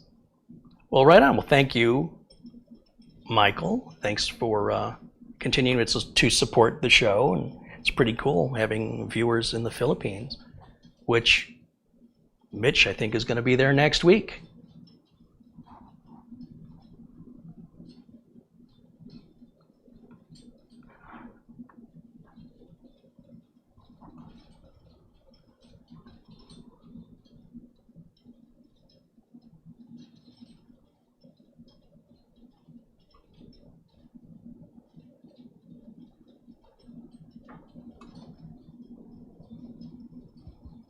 Chris's Channel of Technology says, why don't you like the i3 CPUs? I like them. They work well and perform well.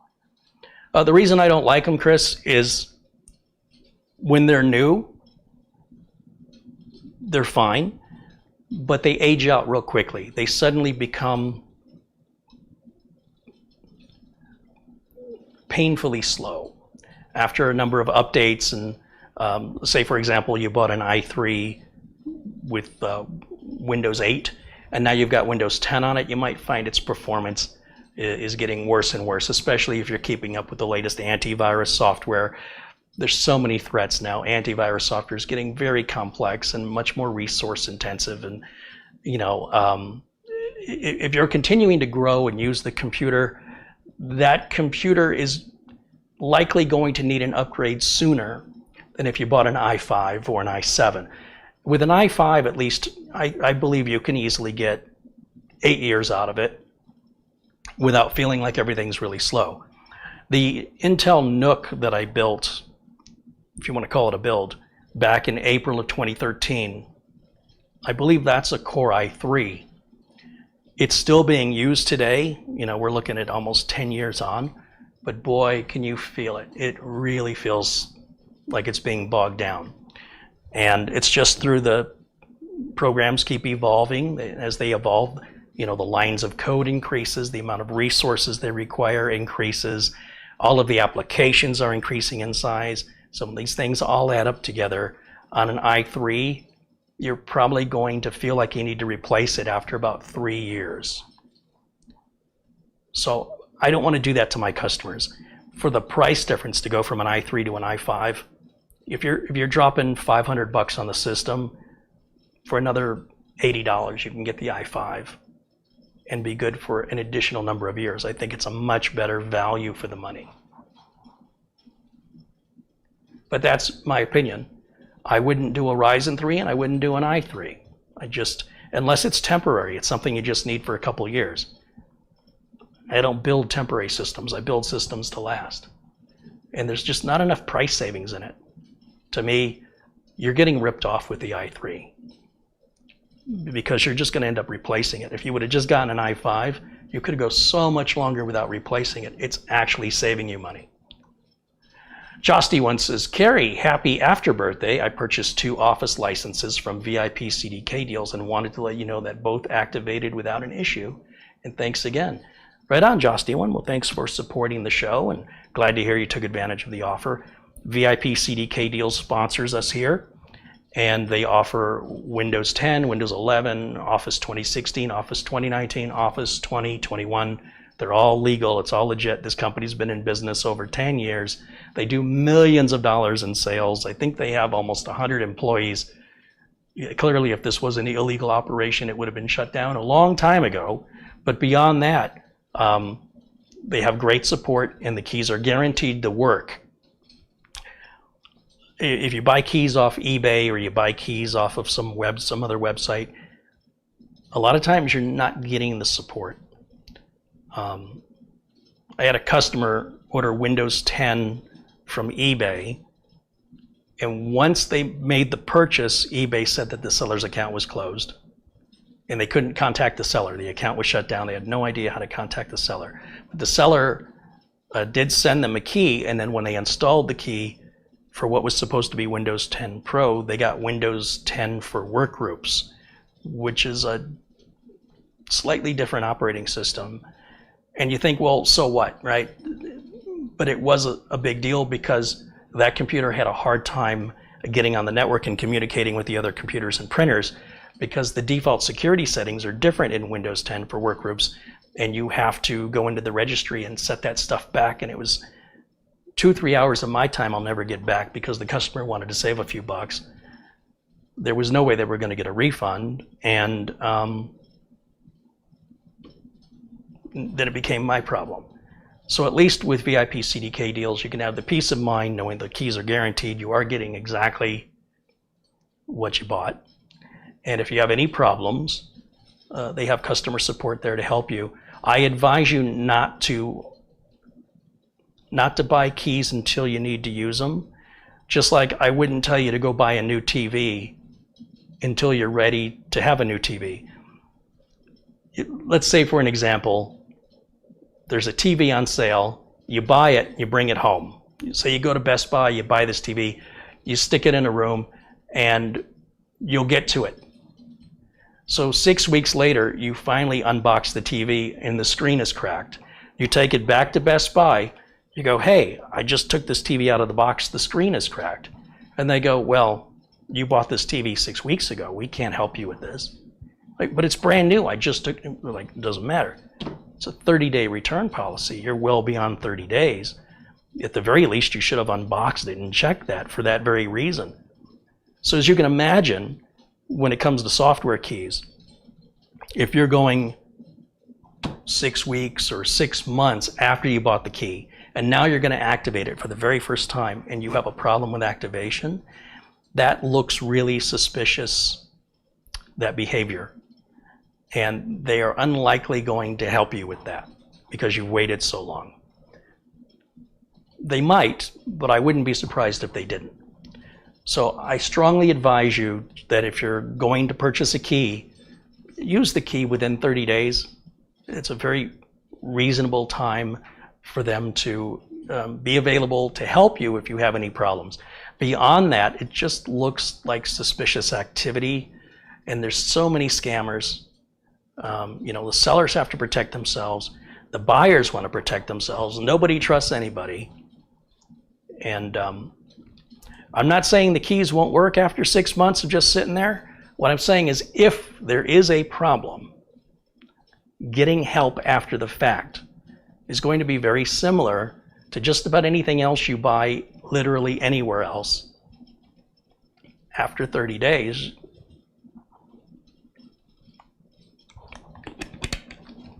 so it's not really different than anything else that you buy. Alan Lindos joins us. Welcome in, Alan. There's Sari Yearblue. Says CDK Deals was great. I bought a key, and when I went to use it, it wouldn't activate. I contacted them, and they fixed it in 10 to 15 minutes. And it's like I've told people, if you have a problem, which is unlikely, but it can happen, and you contact their support, and their support, for whatever reason, isn't able to help you, you then email me, and I'll make it right, whatever that takes to make it right. I've only had to do that for 3 people in all the time we've been with the CDK Deals, which has been, I think, since October. And I like having a reliable source that I can direct people to for legitimate Windows and Office keys. I was buying my Windows and Office keys from an OEM seller that sold to small businesses. And I had a lot of problems with the keys over and over and over again. And every time I get these excuses, oh, that was a bad batch. Oh yeah, well, we found out about some theft of the data, whatever. I think the guy was just making up stuff. And he'd have to mail me new keys because I had the stickers. I really wanted it for the stickers so I could put the certificate of authenticity on the side of the computer and the customer would know it's real. Well, the numbers printed on the stickers, they weren't working. And since you don't have to re-enter the product key ever again, you really don't need the sticker anymore. Once you've activated Windows 10, the activation servers remember your unique hardware, basically the serial numbers of the components that Microsoft does a little math, comes up with this unique, what they call hash, and it stores it on the Windows activation server. So, like for example, this computer here already has Windows 10 on it. If I wipe Windows 10 out, do a fresh install, completely erase the hard drive and start again, I do not have to re-enter the product key. I follow the same installation steps, which is you choose I don't have a product key during install. I choose the Windows 10 Pro edition that I want to install because that's what my product key was activated with. After Windows 10 is finished installing, then I plug the internet in and I go to Windows Update.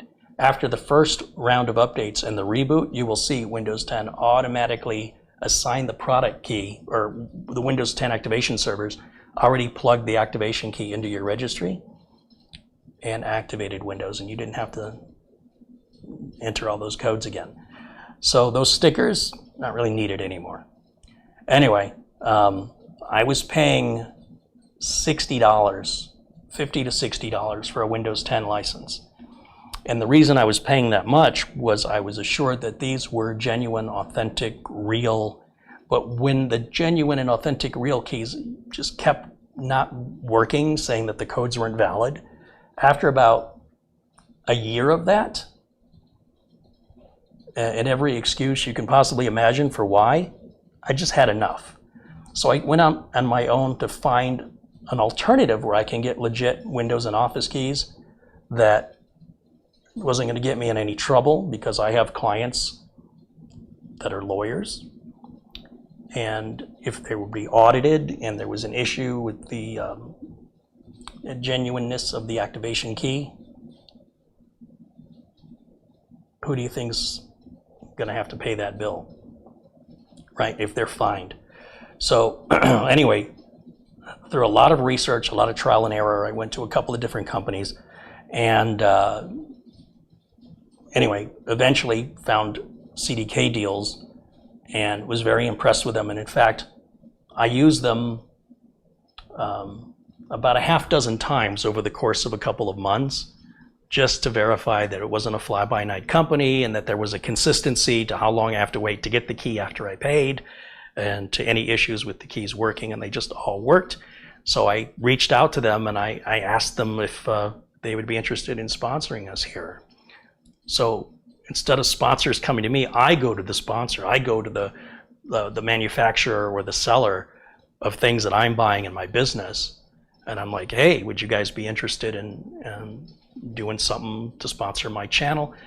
And you'd be surprised how many companies either don't return the email, or they don't want to offer any discounts.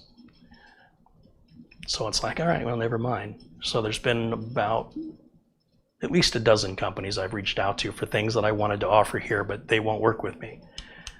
So I don't just take sponsors from unknown companies. I will accept product from unknown companies to evaluate little mini computers or other hardware peripherals. But I suppose that's why I'm not a millionaire, is I have a very high standard to what I will accept as a sponsor, and it's related to how I run my business. I don't want to say one thing to a YouTube audience and say another thing to my customers. I want to be consistent across the board. I think it just keeps everything easier. John Williams says, I've never had a problem with VIP CDK deals. Thank you so much for sharing this with us. I always use your coupon code. It's a great deal. Yeah, well, thanks, John. And in case you're wondering, when I'm building and selling these computers, I am buying the codes myself from VIP CDK deals. It's like $15.90 for a Windows 10 Pro. It's tied to the motherboard for life. It's a great deal. I could buy Windows 10 Pro about 9 times at VIP CDK deals for what one retail key would cost for Windows 10. So even if I had, for some reason, if I had to buy another key, like maybe I had to do a reinstall and for some reason the Windows 10 didn't automatically reactivate, so I'd spend another $15.90. I'm still getting a hell of a deal. It's still way, way cheaper than that one retail key. So like I said, I could do that 9 times before I'd even break even with a retail key. Hey, there's Peter Laycock joining us. He contributes 50 pounds. He says, good morning, Carey, and everyone in the chat from Edinburgh, Bonnie, Scotland, where the temperature in Edinburgh is 54 degrees Fahrenheit or 12 degrees Celsius. It's 106 degrees today, Fahrenheit. What I wouldn't give to be in 54-degree weather. Always good to see you, my friend. Thank you for your continued support and generosity. Hope you're doing well.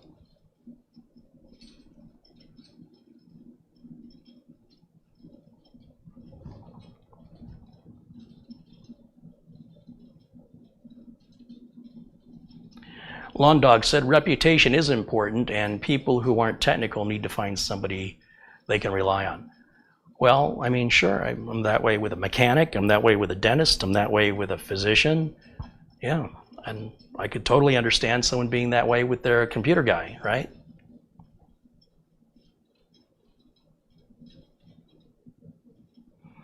Tony says, my job was wanting me to relocate to Tempe. Not sure about that. Where do you live now? Mark Leibowitz says, I've only needed help on 3 occasions from CDK deals, received prompt service and full satisfaction each time. I told them after the fact that Carey referred me. And they say, thank you for referring. They say, thank you for referring me, Carey.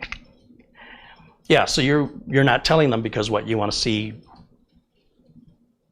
if they're giving people special treatment, if they're from my channel?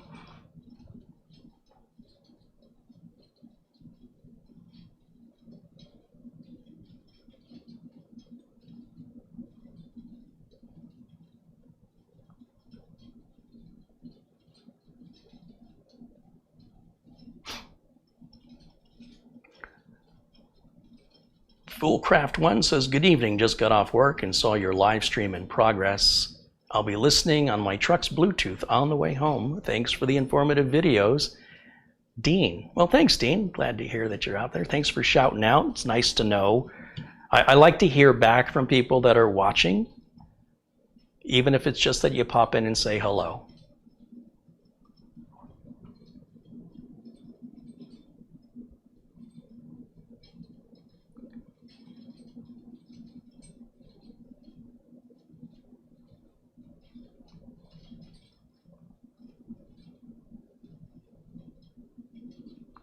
Lawn Dog says the terminology aged out.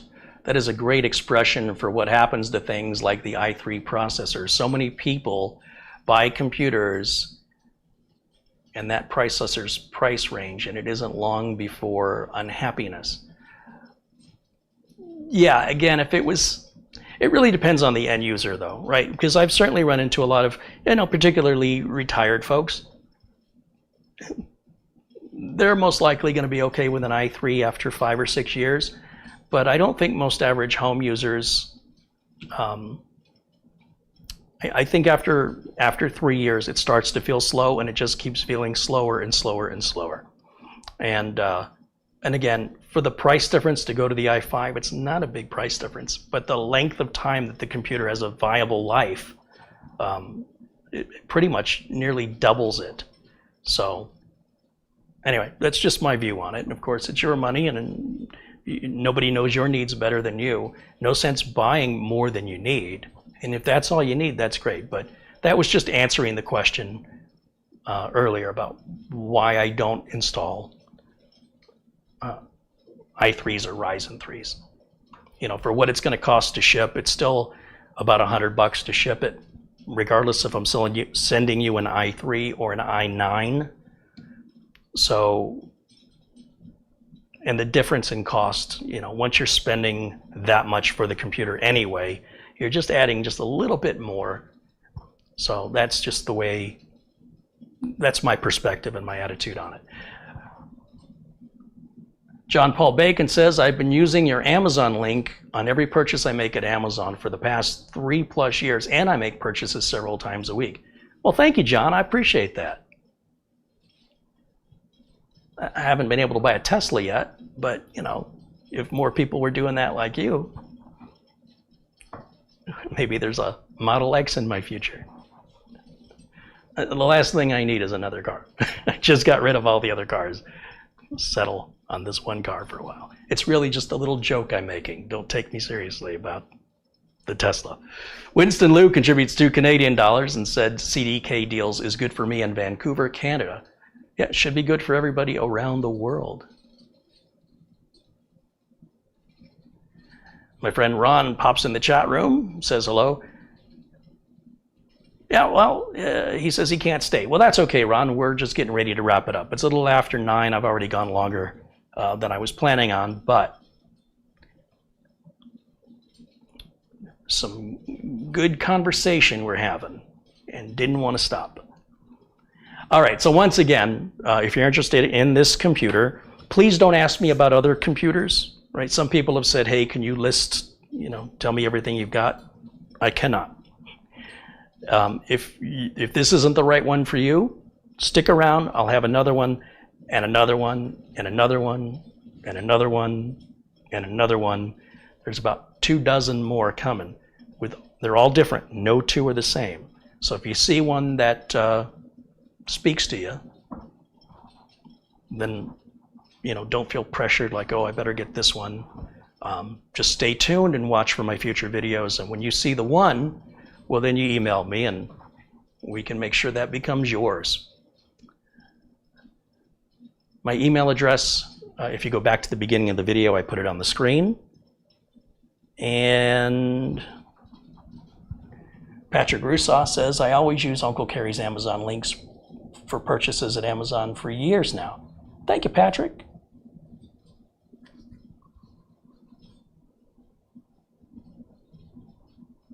Paul says he doesn't want an electric car. He heard the cost to replace batteries.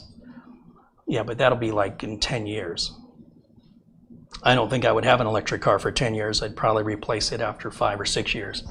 Lately, I've been replacing my cars at 8 years.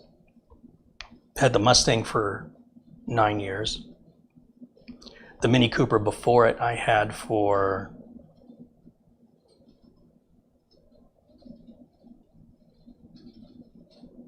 8 years. It was a 2005 Mini Cooper I bought brand new and sold it, traded it in on the Mustang in 2013. Only just now got rid of that Mustang. So I would imagine an electric car would be the same. I'd probably have it about 8 years, regardless. There's a lot of Priuses out there that are over 10 years old that are still on their original battery pack. Now, I realize that's not Tesla, but you always have that gas motor anyway, right? Because it's a hybrid. But Consumer Reports did a story on that about reliability of the batteries and talked to some Prius owners that had had their cars over a decade, and it was all good news. So, there's other concerns I would have with a Tesla, which is the cost of insurance, and if there was ever an accident, how long it would take to get parts to get the darn thing fixed. So the batteries are the least of my concern.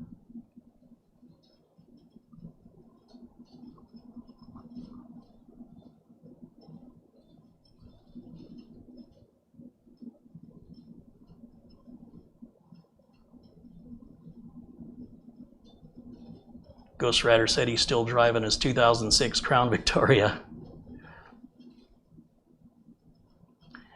Joe says he'd like to see an electric vehicle's performance here in northern Michigan during a blizzard-like day. Well, nothing's going to diminish your battery's capacity like cold, right? So having it out here in the desert doesn't really do much as far as battery capacity goes. But my understanding is in cold climates, it reduces your range. So I'd be curious as well how it would do. Joe says he's got a 94 GMC Suburban K1500 and it still works. Yeah, I can imagine what that must cost to fill up with a tank of gas these days.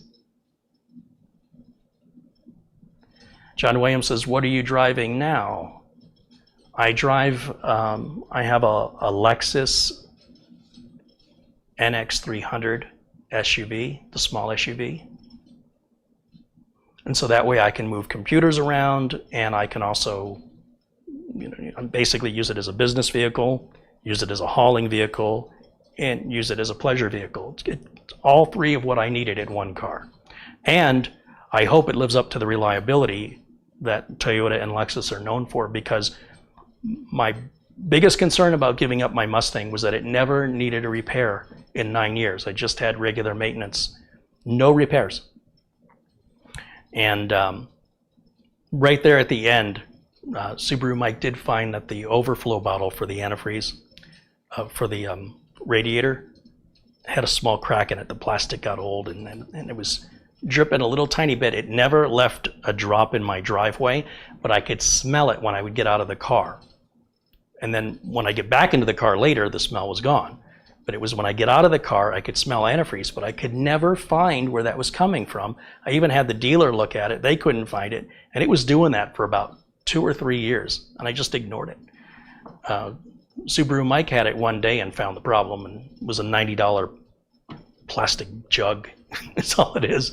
And he just attached that. And so technically, I guess it needed that repair. but I never so much as left a drop in the driveway. It was just a smell that it had outside of the car when it was hot. So I'm hoping that the Lexus lives up to that reliability, because I've done enough work on cars and I've spent enough time in car repair shops or doing the work myself. I'm done with that. I don't want to do that anymore. But at the very least, it's under warranty, so at least for the next 5 or 6 years, it should be all covered if there is a problem.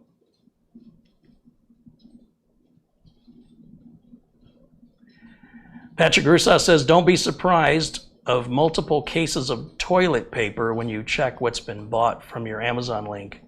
I purchase a lot from my older neighbors. Patrick, I really don't go through and look at what people are buying. Maybe I should. Maybe there's stuff in there I should make videos about.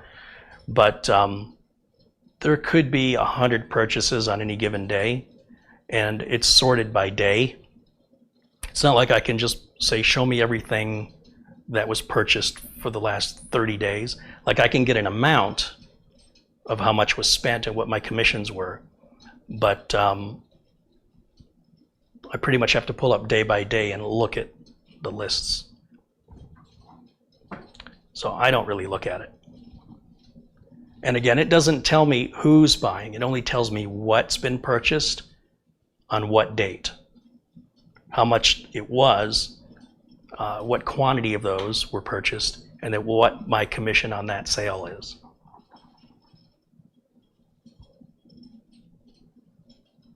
William Dawson said, it sounds like you had good luck with that car. Every car needs TLC every once in a while. Yeah, but listen, I had that Hyundai and I took wonderful care of it, and it just kept breaking and breaking and breaking. Headlights burned out every year.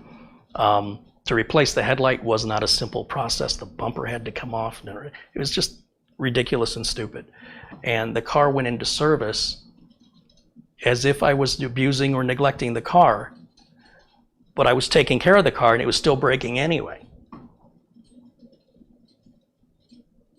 Two Blue, Two True says, hey, Carey, hope all is well. Hope you enjoyed your birthday. Well, thank you. And yes, I did. So, all right, guys, I think that's going to wrap it up for me for tonight. We're just, where are we at on time? Oh, about 2 hours and 12 minutes. I think that's a good place to stop. So anyway, like I was saying, if you're interested in nominating yourself either for the wet bench, tech bench, or you're interested in purchasing this computer here, you've got my email address. You know how to reach me. Thank you guys so much for watching. Thank you for the contributions in Super Chat today from Winston Liu, Peter Laycock, Twisty66, JHP Hawaii Photo, Michael McFarland, Paul McIntosh, Nicholas Menard, Patrick Manny, Jason Willis, another from Nicholas Menard, Craig Casabona, Don Allen, Jim Majka, Paul McIntosh and Nicholas Menard again, Tob Organtini, Paul McIntosh again, and Nicholas Menard again. And Paul McIntosh also joined us as a member. So thank you for signing up for the Tech Club. And of course, thank you to Thomas Backenstow, Dennis Paulson. And Dennis also became a member tonight. And of course, our first contribution was from Winston Liu with that $10 Canadian. And of course, to Kelly Stewart for the Amazon gift card. And I'll just look one more time. I know somebody had sent a PayPal, and I forgot their name. Jefferson Creel sent a $50 PayPal. He says, get some Gatorade and treats for the pups. Thank you, Jefferson. Right on. And John Iskra also contributed. So my thanks to all the supporters. I felt like I was missing one, but I think I got them all. I hope I didn't leave anybody out. The money is all put back into the channel. I mean, that's how I pay for the parts, to build the systems, for the content. And now I've got so many systems that I built that don't have homes. I'm taking a loss on them. You can buy them cheaper than what I spent. and they're already built, and Windows 10 is installed and activated, and all the cable management is done. I can only ship computers within the United States. So I apologize if you're out of the USA and you wanted to buy a computer from me. There isn't any way for me to do that. But you can still take advantage of all the software deals. And when we do some giveaways, we'll do giveaways for software like RoboForm, Acronis, even Windows and Office keys, which will be open for members only anywhere in the world, because those product keys, you just download the product and install the key regardless of where you live. So I don't want you to feel alienated if you're outside of the US or excluded from these giveaways. But those giveaways will be software only. But there will be more giveaways. So thank you so much for watching. Thanks for hanging out and your participation, your questions, your comments. I hope you enjoyed it half as much as I did, because, well, I hope you enjoyed it at least half as much as I did. Thanks for watching. I'll see you all again very, very soon.